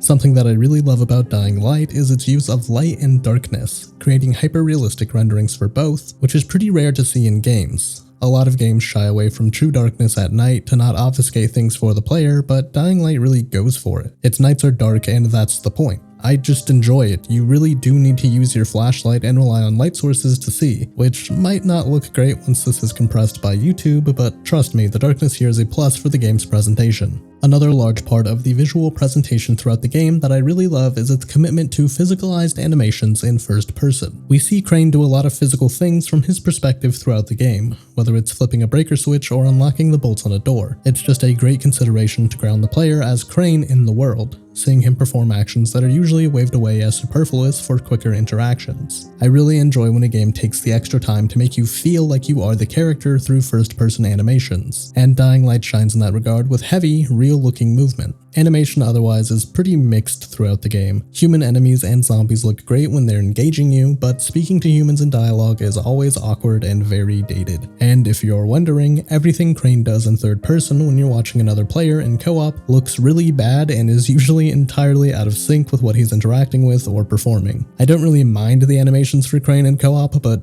man, I don't know if idle NPCs have ever or will ever look natural. I do want to reiterate that overall, the game looks great. Unless you're looking for something weird or bad to happen, then you can probably find it pretty easily. But as a whole, as a complete vision, it still amazes me how good the game looks 10 years on.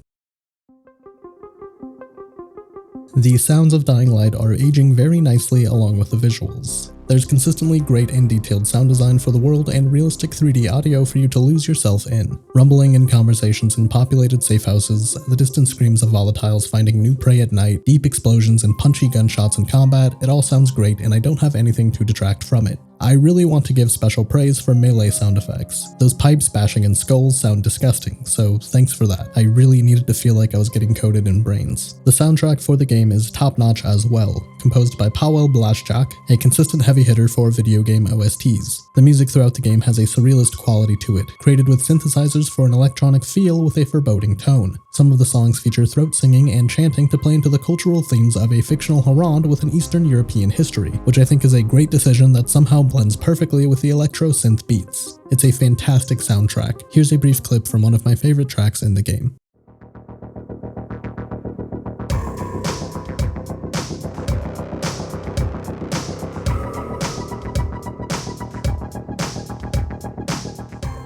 Unfortunately, I do have a mark against sound design in the soundtrack, but it's not an issue with music itself. In gameplay, there are occasionally quick and awkward transitions between tracks, like swapping from a combat track back to an ambient theme, which can be jarring if you're really listening in the moment, and could have easily been fixed by some blending and fades between tracks, but that's really all I have to say about the sound design, and it's a very minor gripe. Where audio throughout the game falls flat is the voice acting. Crane, the main character, sounds great. His performance from Roger Craig Smith is phenomenal, and I said it before, but he really makes Crane one of the most likable and human protagonists I've heard in a game. He plays every side of Crane's character really well. The cold and calculated demeanor he has with the GRE, his harsh and cruel language against Rise and bandits, a level-headed and empathetic voice with other survivors, and he even has a soft spot with kids when he speaks with them. Crane's voice acting again is nothing short of incredible, and might be the gold standard for a protagonist performance for me. But literally everyone else in the game sounds like they phoned it in. No one else seems to have proper voice direction for a scenario they're delivering these lines for. Everyone sounds uninterested and bored, or they're overacting like their life depends on it, all wrapped up nicely along with a character featuring a very dated, out-of-touch impression of a man with a developmental disability, even for 2015. Believe me, I'm not one to get offended about this kind of thing, but when all the voice actors in the game sound this awful, it becomes a problem, and Ghazi's performance performance just comes across as mean-spirited. Just to reiterate it, the audio quality throughout the game is still fantastic despite the lackluster voice performances. Sound effects, the soundtrack, and the main voice you'll hear throughout the game, they're all superb and unfortunately got hitched onto underwhelming voice acting from the rest of the cast. This might come as a surprise to folks that have watched some of my other videos, but I think the HUD, or heads-up display, in Dying Light is great. You have a couple of things on screen at all times and a few things that appear dynamically as needed. First, in the top left, we have a health indicator and a count of how many healing items we have available. I really like the blocky and modern design for these elements, which will carry over to my overall thoughts on the HUD and user interface, or UI, as a whole. I like this design a lot for the game. Kyle Crane, our protagonist, is a freelance government operative, so this modern, sleek design makes sense with his character and doesn't clash with the contemporary early Outbreak setting for the game. Moving right along, in the top and center of the screen, we have XP indicators for our agility and power progression. I don't think these need to be ever present on the screen. I think having the point additives popping up as you gain XP is fine, and maybe making the progress bars fade in as you enter safe areas or something would be better, but otherwise you can look at the progress for these in the character menu, so I really don't think a constant reminder is necessary. In the upper right corner, we have a minimap and quest objectives. Again, these follow the design philosophy that I like for the health indicators, and I think the minimap conveys information effectively, so I have no marks against it. Its icons are readable and understandable, while the map gives you a simplified topographical view of the environment that is easy enough to follow. Quest objectives could definitely fade out over time and appear briefly when prompted or when updated, but otherwise it's fine. Moving to the bottom of the screen, starting in the right hand side, we have our weapon indicator showing us our current weapon's durability, the amount of times it can be repaired, and how many resources we have left to repair weapons. These appear dynamically as you're damaging the weapon against an enemy, and it's easy to read everything that it's trying to convey while sticking with the design we've seen so far. The bottom left of the screen does the exact same thing with our active tool, showing us what we have equipped and appearing dynamically as we use it, as well as depleting and updating to reflect how many uses we might have left of the tool. One quick note that I'm adding here in the HUD section is the constant use of screen effects throughout the game that I really enjoy. Water droplets from rain or emerging after swimming, blood on the screen, heat effects from fire, it all looks really great and adds to the visual immersion through the lens that we're looking through. There really isn't a lot going on around the screen, and I think that is very much in the game's favor for me. Information that needs to be conveyed is present when it needs to be, like weapon durability. Some things could use a dynamic pass like quest objectives and your XP bars, but otherwise it all looks good and is consistent with each other to create a cohesive design. The UI and menus throughout the game share a similar praise from me, and I don't really have much to add. Vendor menus, your inventory, quest logs, skill trees, and more all have the same black, yellow, and gray motifs to give a consistent design, and it all appears with the same philosophy as the HUD, with a modern, secret agent-like feel to it. Again, it all shows you information you need to know and is perfectly readable and easy to understand. I complained a bit about the crafting menu having bloat and forcing you to filter through items to find what you want, and that definitely is an issue that could be mitigated with the default display showing you items you can craft in the moment first, instead of all known recipes, or allowing you to favorite some items to make crafting them quicker, but the design of it otherwise falls in line with the rest of the menus. Altogether, the UI and HUD throughout Dying Light is simple, consistent, and readable, and sometimes that's all they need to be. I don't know where else to say this, but the last time I talked about a Techland game, after I got through the presentation, I talked a little bit about the legacy of Call of Juarez Gunslinger and how they've left the game in a sorry state and seem uninterested in fixing it. On the inverse, Techland won't leave Dying Light alone. Sometime after Dying Light 2 launched, the first game now has a forced integrated Dying Light 2 launcher built into the start of the game that pops up and makes you select which game you'd like to launch. If I want to play Dying Light 2, I'll launch that one. This isn't some 2-for-1 pack I downloaded for a half-baked Legacy Collection port that I overpaid for. I own separate copies of the games, and I'm perfectly capable of clicking which one I want to play. And Dying Light 2 doesn't even have this launcher. It's just forced onto the first game for some reason, probably just to be a big advertisement. And speaking of advertisements, every time I get to the main menu after confirming with the game that yes, I do want to play the first Dying Light, I get a massive window telling me to pre-order Dying Light the Beast that I have to close before I can even get to the main menu. Sometimes it even plays a trailer preview on top of that, and I have to close both. I know this is stupid and I'm just rambling and complaining to complain, but man, leave me and this 10-year-old game alone. I'm fine with main menu banners to announce updates. I'll even accept little icons to link me to your social media account, but goddamn, 2 full screen advertisements for your other games before I can even get to the main menu of the one I already bought is absurd. Before I wrap this video up, there are a few major DLC releases, or downloadable content releases, for Dying Light that I feel are worth covering as they are premium paid content, or were before the game was repacked for a re-release. Yes, I know Dying Light has a bunch of paid weapon packs and character costumes. No, I don't have anything to say about them, and yes, I have paid for one or two of them. Let's start talking about the DLC by going from the less substantial additions to ending with the large, full-scale expansion, the following. First up, we have the Cuisine and Cargo DLC. I mentioned this briefly a little earlier, but this DLC adds 2 quarantine zones into the base game, one in the slums and one in the old town. The one in the slums is the Holy Year Tunnel. It had 20 zombies to kill and took me 3 minutes to finish. It gave me 2 rare quality weapons, about the middle of the line in rarities if you don't remember, and some valuables to sell. The one in the old town is the 3 Moons restaurant. This one is a short, horror-themed interior with a focus on ambience and maybe a dozen zombies to kill. It's cool as like an attempt of traditional horror level design in the game, but gives you no value other than that. And that's it for the Cuisine and Cargo DLC. Next up, we have the Prison Heist DLC. This one was free, but it's more content than the last one that cost you a couple bucks, so fuck it. Similar to the quarantine zones, the prison is a repeatable quest in an instanced area that asks you to fight through the Haran prison in a race to unlock an armory on the island. Completing the raid with a faster time nets you higher tier rewards. The fights throughout the prison are some of the worst encounter designs in the game. Let's take a look at one, my least favorite. You're placed in a long room with about 30 zombies. Oh hey, that's more than the last 2 DLCs combined, and with a couple of volatiles. You're expected to unlock the door on the other side of the room to progress. I'm playing this by myself, so naturally my thought was to create a distraction for everyone away from the door and try to pick the lock quick enough while my noisemaker made some noise. Well, it was a nice thought while it lasted. For whatever reason, the zombies here ignore distractions and pursue you regardless. So I had to fight all of the zombies and throw myself at the volatiles until everyone was dead and I could unlock the door. Obviously, this is made a lot worse with me playing alone, but I've done this DLC with a group of 3 and the experience was no different. This is a needlessly difficult fight with an arbitrary hurdle to make you waste your time and get worse rewards at the end of the raid. And all of the fights are exactly like that. They're designed to waste your time so you feel the need to get a better score for better rewards. No thank you. On top of that, you have a finite amount of time to grab things from the armory at the end, which is such an annoying move to pull after wasting your time throughout the entire prison. This DLC isn't great, but somehow it's still a step up from the one they asked you to pay for. This next DLC tells me I should play it in co-op.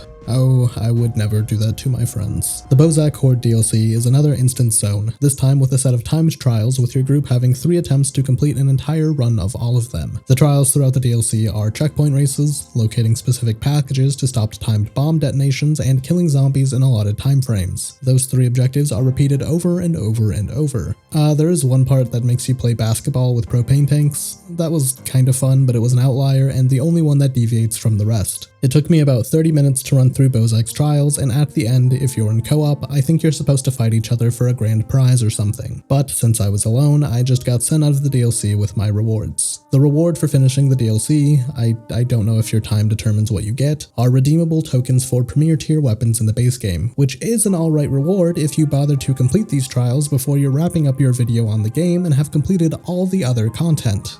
Oh, that's just me? Okay.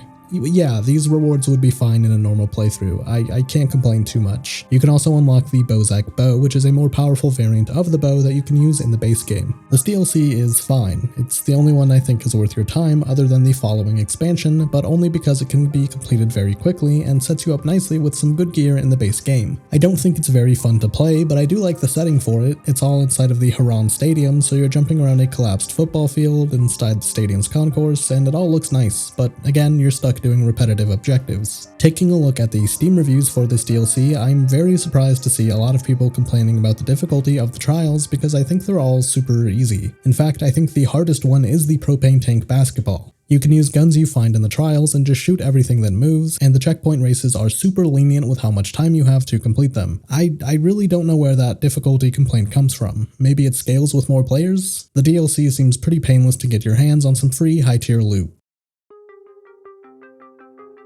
Lastly, before the following expansion, we have the Hellraid DLC. I'm gonna be honest, I was very excited to play this one. This was the only DLC that was completely new to me, and going into it, I knew that everyone hated it. There's a little backstory I should cover before we get into the content of the DLC, so let me go over that real quick. In the distant past of 2014, Techland was biting off more than they could chew and decided to show off a brand new game before their current project, Dying Light, was released. That new project being Hellraid. The trailer they premiered showcased a first-person dark fantasy dungeon crawler that looks an awful lot like repurposed Dying Light gameplay, but nevertheless, audiences were excited. A year later, Dying Light finally came out, and a few months following that, Techland released a press statement that Hellraid had been indefinitely paused to focus on their new franchise. Fast forward 5 years, and Techland realized they can still wring out some money out of all the hard work that went to Hellraid and decided to compile the assets and music and whatever else they could cobble together into a DLC for Dying Light, launching as the Hellraid DLC. So, when I started thinking about making this video, I remembered that the Hellraid DLC existed, and much to my surprise, everyone thought it was a complete mess and a reckless cash grab to justify the work they had spent on it 6 years prior. Naturally, I was intrigued. I had a deep desire to see what happens when you try to milk a cancelled project as another game's DLC. Like,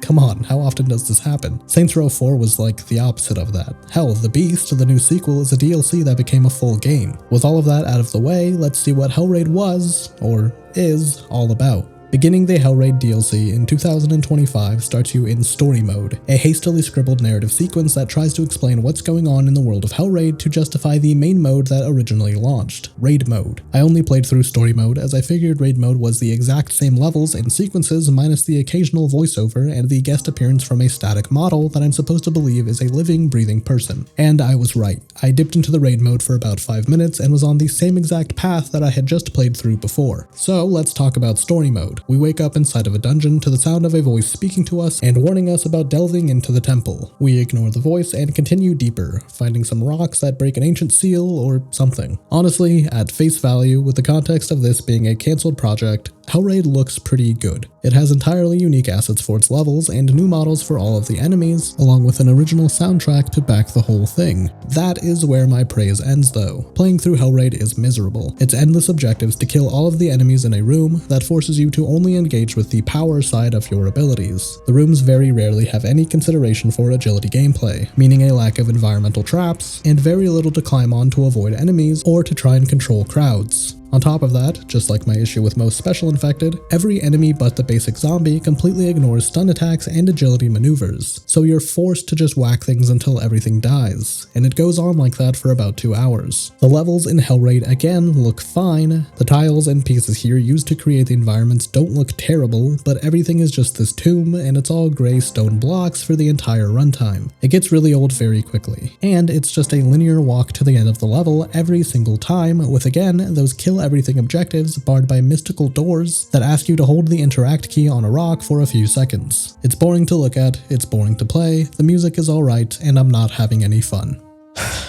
So anyways, we find 3 rocks and stop a magic seal so we can break the guy speaking to us out of jail. Once he's out of jail, we get to a rest point between missions. It doesn't really provide us with anything meaningful. You can claim weapons that you earn through Hellraid XP by killing enemies, so you can get some extra gear, but otherwise it's just a pointless interlude, and probably a holdover from the raid mode that was a lobby between runs. Hey look, here's the lifeless body they have you speaking to for the story. Now that the totally alive and real guy is out of jail, he wants us to go kill someone and steal some treasure. So we go do that. We go fight a big knight, and honestly, this is probably the best boss fight in Dying Light, with the exception of a boss in the following expansion. He doesn't have a ridiculous health pool, he only occasionally summons fodder enemies, and he only summons one at a time. His moves are well telegraphed and fair to dodge, and he's got a unique AoE sequence where you have to avoid targeted areas in the arena. It's not anything special, but I was honestly surprised that this boss fight was anything more than a big goon with a sword, because that's something they kinda default to.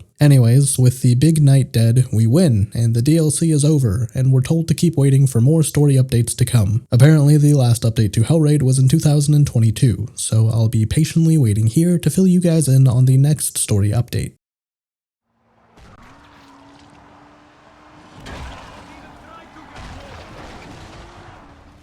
The following is a major DLC expansion acting as a continuation of the story in the base game. The following takes place in an entirely new area created for the expansion and has an overarching narrative that is the driving force for the whole experience. The following also introduces a good amount of new gameplay features, along with updates and improvements to their design and presentation, so I think it'll be worth breaking down the following into sections similar to the base game. I also want to preface my talking about the following by admitting that I've never actually finished it before playing it for this video. I do appreciate what the following adds to the formula for Dying Light, but trying to play a dozen-hour expansion immediately after a 30-hour game, I've always gotten burnt out on it and quit somewhere in the middle. Oh, and I guess spoilers for the base game's narrative again, because this is a direct follow-up to how that game ended. Skip ahead to the time on screen if you don't want anything spoiled here.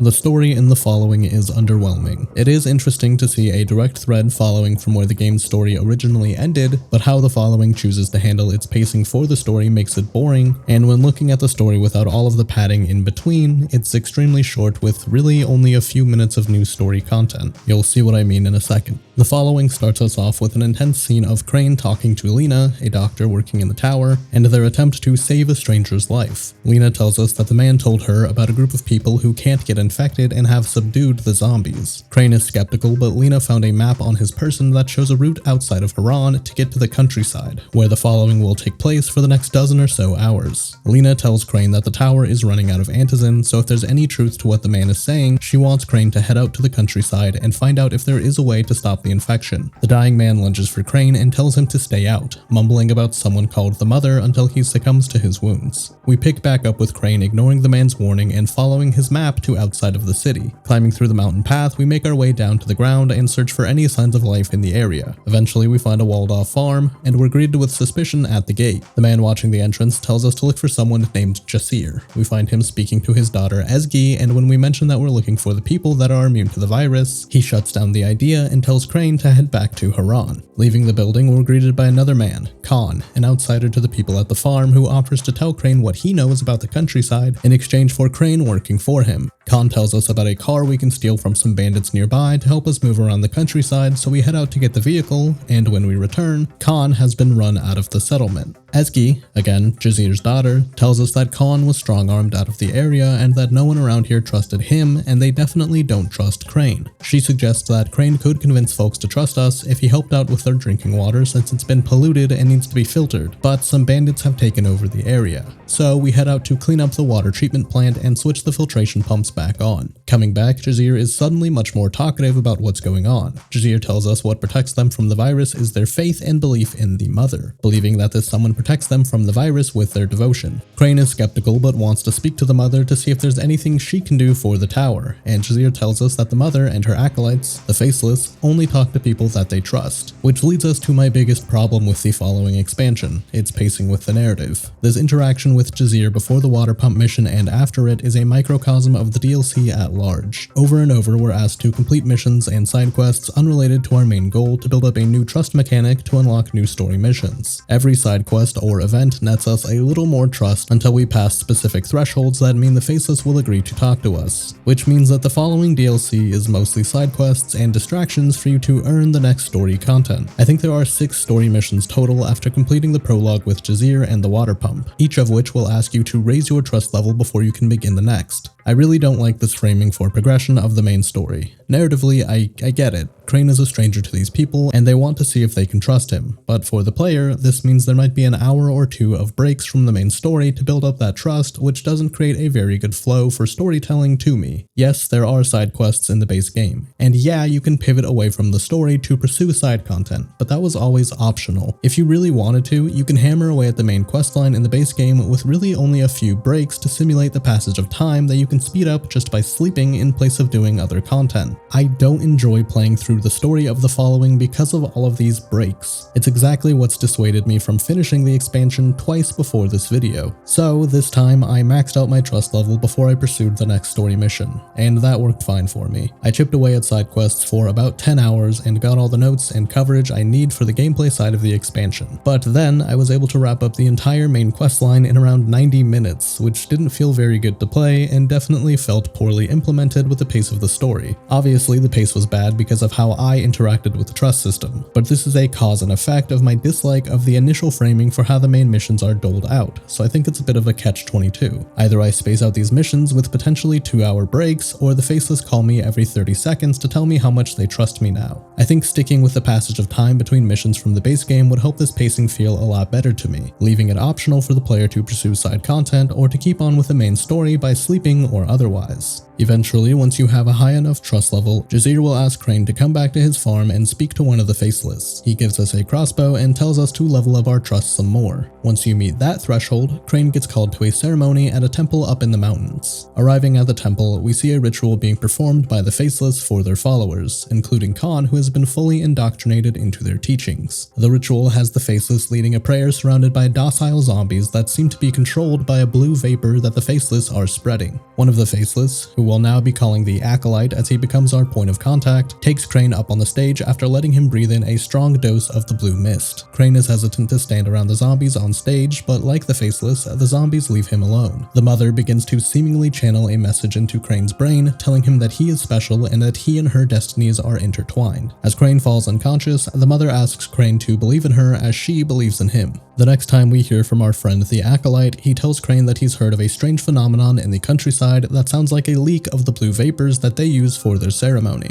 Investigating the source of the blue stuff, we find a crashed military convoy and some more friendly zombies hanging around the crash site. Opening one of these secure crates at the site, Crane confirms for the Acolyte that there is a leak of the vapors, and the Acolyte seems cagey about this development, but tells Crane that he'll fill us in once they can speak in person. Which leads me to another gripe I have for the following's main questline. It is constantly sending you back and forth to every corner of the map for conversations that would be fine to have over the radio to stretch out the length of the main missions. It's really frustrating that after almost every mission in the southern part of the countryside, we're called back to Jazir's farm in the north just to be told to wait for the next radio call for the next mission. It's just padding and it's not fun whatsoever. Meeting with the Acolyte, he tells Crane that the blue smoke is the source of their immunity and how they can control the zombies, which, yeah, that seemed obvious. And he tells us that the mother found this elixir and has been spreading it to the people that believe in her. The Acolyte admits that it isn't exactly a cure, but another suppressant like antizin, though some of the Faceless are working towards a cure with the elixir as a base. The Acolyte tells Crane that they would like for him to find some more of the base to help with the development of the cure and assures him that he'll be given his share to take back to the tower if he helps for now. So we head towards the cave where the Faceless have recently gone missing, with the Acolyte assuming that something caught them and took the elixir. Entering the cave, we're met with a huge flood of the blue stuff and find the source of the spillage, a military convoy spilling the elixir throughout the cave. Around the convoy, we find our missing Faceless and overhear a radio conversation about some goods making it out of the cave unharmed. Crane also recognizes some of the bodies at the convoy as Rise's thugs, which,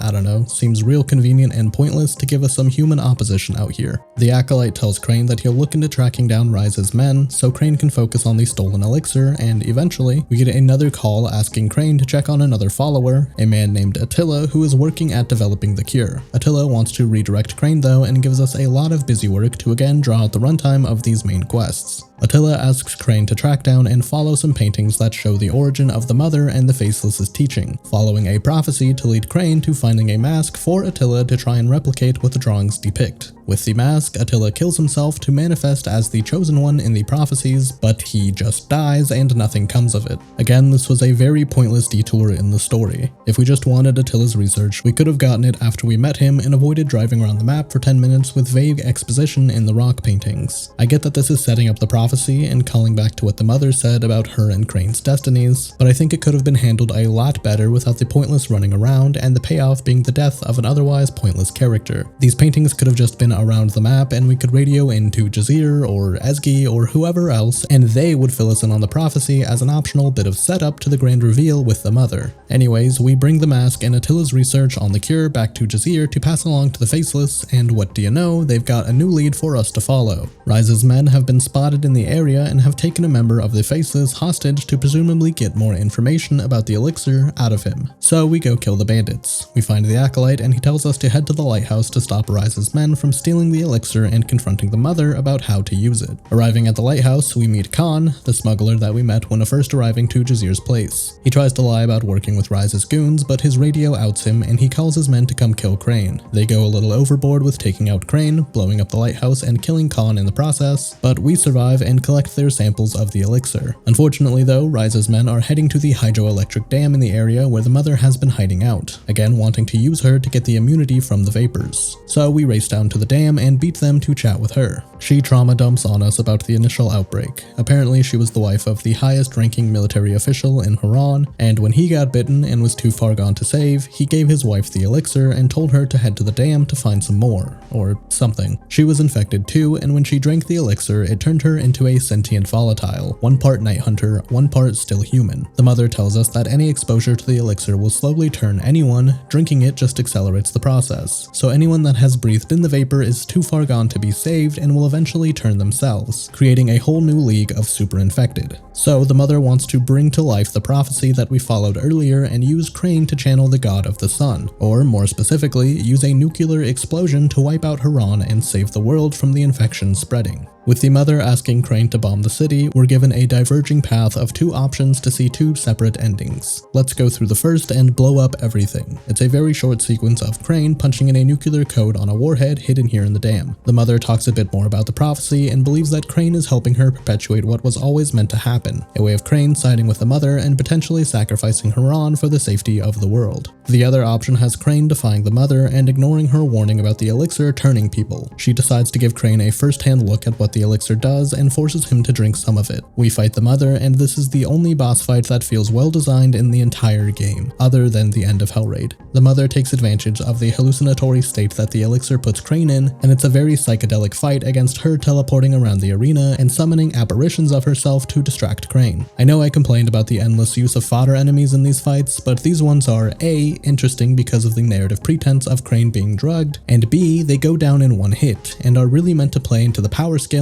of this fight. It turns out the mother wasn't kidding. The elixir really does turn people into volatiles, and Crane himself is turning right now. The first part of this sequence has Crane fighting with his weapons, but very shortly into the fight, Crane begins clawing his way through the visions and eventually into the mother, slowly turning into something else. It's pretty cool. It's definitely a more interesting climax than the QuickTime event with Ryze or the beefed up enemies we've seen throughout the game. The mother herself doesn't have a very interesting moveset, just charging Crane for melee attacks and occasionally having a short range area of effect attack, but the stakes are here and it comes through with the presentation of Crane transforming in the middle of the fight. With the mother's head punched off, no that's not a joke, Crane takes some of the vials of the elixir and radios in to Lena that he's heading back to the tower. As he leaves the countryside, Crane has visions brought on by the infection, seeing the faces of people he's lost and faces of volatiles. As Crane emerges from the underground route back to Haran, he scares a woman and her children and tries to reach out to them, and he sees his hands for what he's now become, a new volatile. The screen fades to black, and the last thing we hear is one final scream from Crane. Of the two endings, I think the second one is a lot better. The fight with the mother is great, and Crane becoming a monster is a classic horror trope for the ending. The nuclear ending is so short and reliant on the dumb prophecy that pops up right before the end that I can't really find anything to like about it. Even the nuclear code you get to arm the nuke just kind of appears in something that Attila had for some reason. I think the nuclear ending also defeats the purpose of the entire game and DLC with you wiping out any chance of saving Haran, and now with a direct sequel on the way, we know that Crane didn't blow himself up. I do like an alternate ending that shows us a different outcome, but rebelling against the mother is a much more resolute and thematic ending for me. And that's it for the story here in the following. I don't have a lot of good things to say about it honestly, and I think I aired most of my grievances throughout the retelling. Just to reiterate them, I think it uses a lot of padding with the new trust mechanic to artificially inflate the runtime, and some of the missions themselves do the same, especially when you're asked to drive around the entire map just to have a 30-second conversation that could have been a phone call. I do like that the following tries to act as an epilogue to the base game, and I think what is here that actually has something to say is interesting. The mother and her fake cure creating the cult is a neat concept, and again, I really like the ending of Crane becoming a volatile, but that's all I really get out of the experience. Otherwise, it's just busy work that forces you to do more side content to unlock more busy work.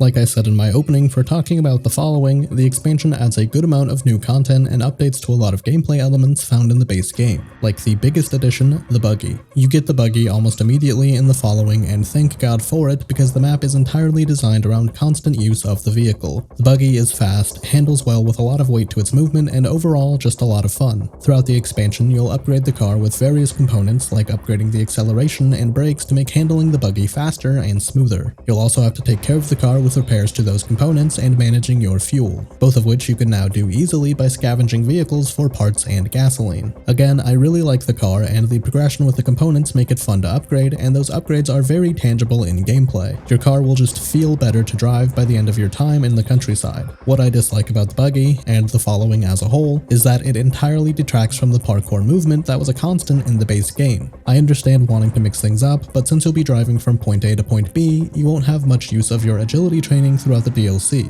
with the exception of a small coastal town that a few side quests send you to. The countryside is massive, and the buggy is a requirement to move around thanks to that, but I think a map in similar size to Old Town with cleaner streets and a small rural subsection would have let the buggy shine while keeping the free running a constant here in the DLC. Another addition with the buggy is the new driver's skill tree. It's not super in-depth, and mostly just gives you access to crafting higher tier components for the car, but some upgrades are really fun and add to the utility of the buggy, like adding UV headlights to create a safe space from the car and to ward off volatiles at night. The driver's skill tree is leveled up by driving fast, hitting sharp turns, landing jumps with the car, and hitting enemies. I don't really like that hitting enemies is the best way to level up the driver's skill tree since that damages your components and forces you to make more frequent repairs. I think an easier way to net quick XP would be to reward you for near misses and dangerous driving while avoiding crashing, awarding you for driving with skill rather than just running down a horde. Otherwise, I like the inclusion of the skill tree and what it adds for the buggy. The next most major addition you'll engage with frequently is likely the crossbow,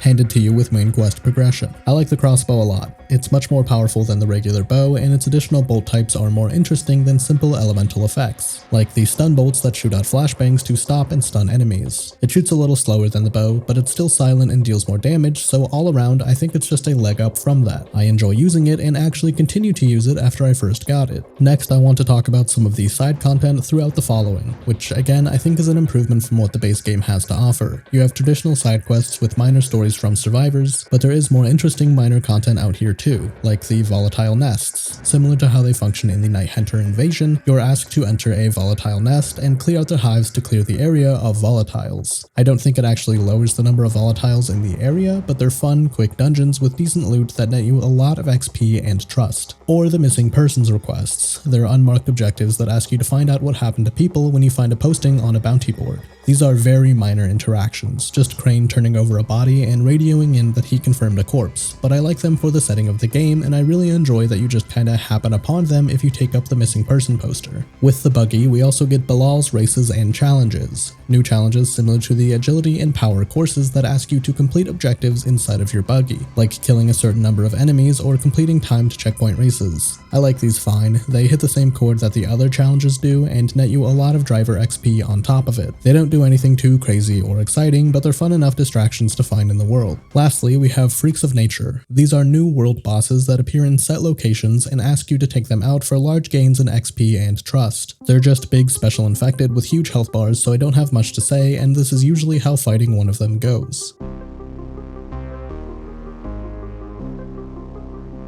I think these are a pretty weak inclusion, but I like them as an endgame challenge for someone that wants to hunt down big monsters. I just don't think they're very interesting since they boil down to resized or recolored enemies. To round out the gameplay section for the following, I want to just go over a few changes to the formula that it introduced, like hunting towers. Instead of respawning at the nearest active safe house, you can now spawn at a hunting tower that you found in the wild. These are effectively just respawn points, but I like them to mix up the variety, and they definitely help with the big gaps between settlements. I also really like the new objective updates that pop up with quest progression. In the base game, it would just update your quest log to the right of the screen, but now you get a blurb of your current objective right in the middle of the screen to remind you of what to do next. It's a small thing, but I like it, it keeps you focused. Lastly, I appreciate the changes to what vendors can sell. In the base game, it feels like I'm struggling for ammo, other than rifle ammo, and medkits, and thankfully, here in the countryside, you can buy both. On top of that, there's cross progression between the following and the main game, so you can take whatever you find in one to the other.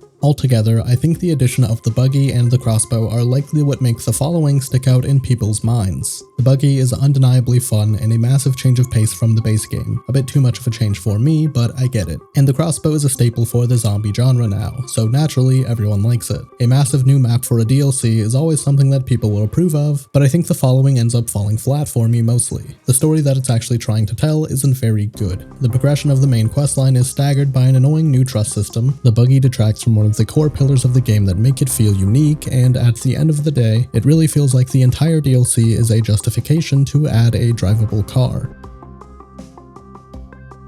With the following covered, that's all of the major content added to the game as DLC. If I were to wrap up my thoughts on all of the DLC, I would say that Techland really tried to throw out everything they could to see what would stick for them. From a PvP-based mode, repeatable raids, competitive timed trials, a last-ditch effort for a failed project, and a massive story expansion. There's something worthwhile in some of these, while others can be entirely avoided and you won't be missing anything.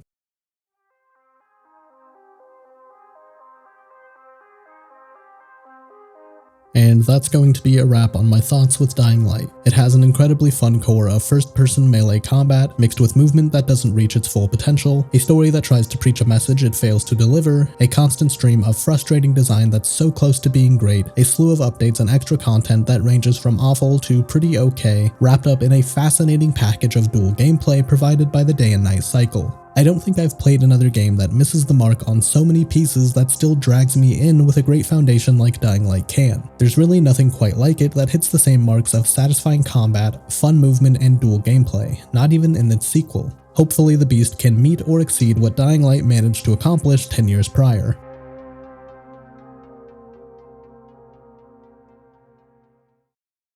Hey again. I haven't done one of these in a minute, but there's a couple of things I want to talk about candidly without a script, I guess to talk about the state of the channel and the process of producing these videos. The first thing I want to say is, sorry this one took so long. This was originally going to be released in August, which would have been about a month and a half after the Death Stranding video, which is a comfortable time frame I'd like between videos. But the sequel, Dying Light the Beast, got delayed by a month, so I kind of felt like I had to delay the video. And I tried to kind of time this video with the release of the Beast because, if you're unaware, YouTube recently pushed out an update for age verification that uses AI to try and, I guess what age you are based on your view history, and if for whatever reason you're deemed under 18, YouTube enables a restricted mode to hide adult content or not kid-friendly content from you. And I do make sure that my videos are flagged for mature audiences because of, you know, what might be on screen, or I don't really filter my language or anything like that. So naturally I wanted any help I could get, right? Interest in the sequel just kind of maybe boosts someone's interest about the previous game, and maybe they'll watch a video about it. Just kind of made sense. So that is why this video took so long. It wouldn't have taken so long normally. Like I said, a month to a month and a half is usually what I try to go for with my release schedule, but I guess I can't predict game delays. My bad, that's on me.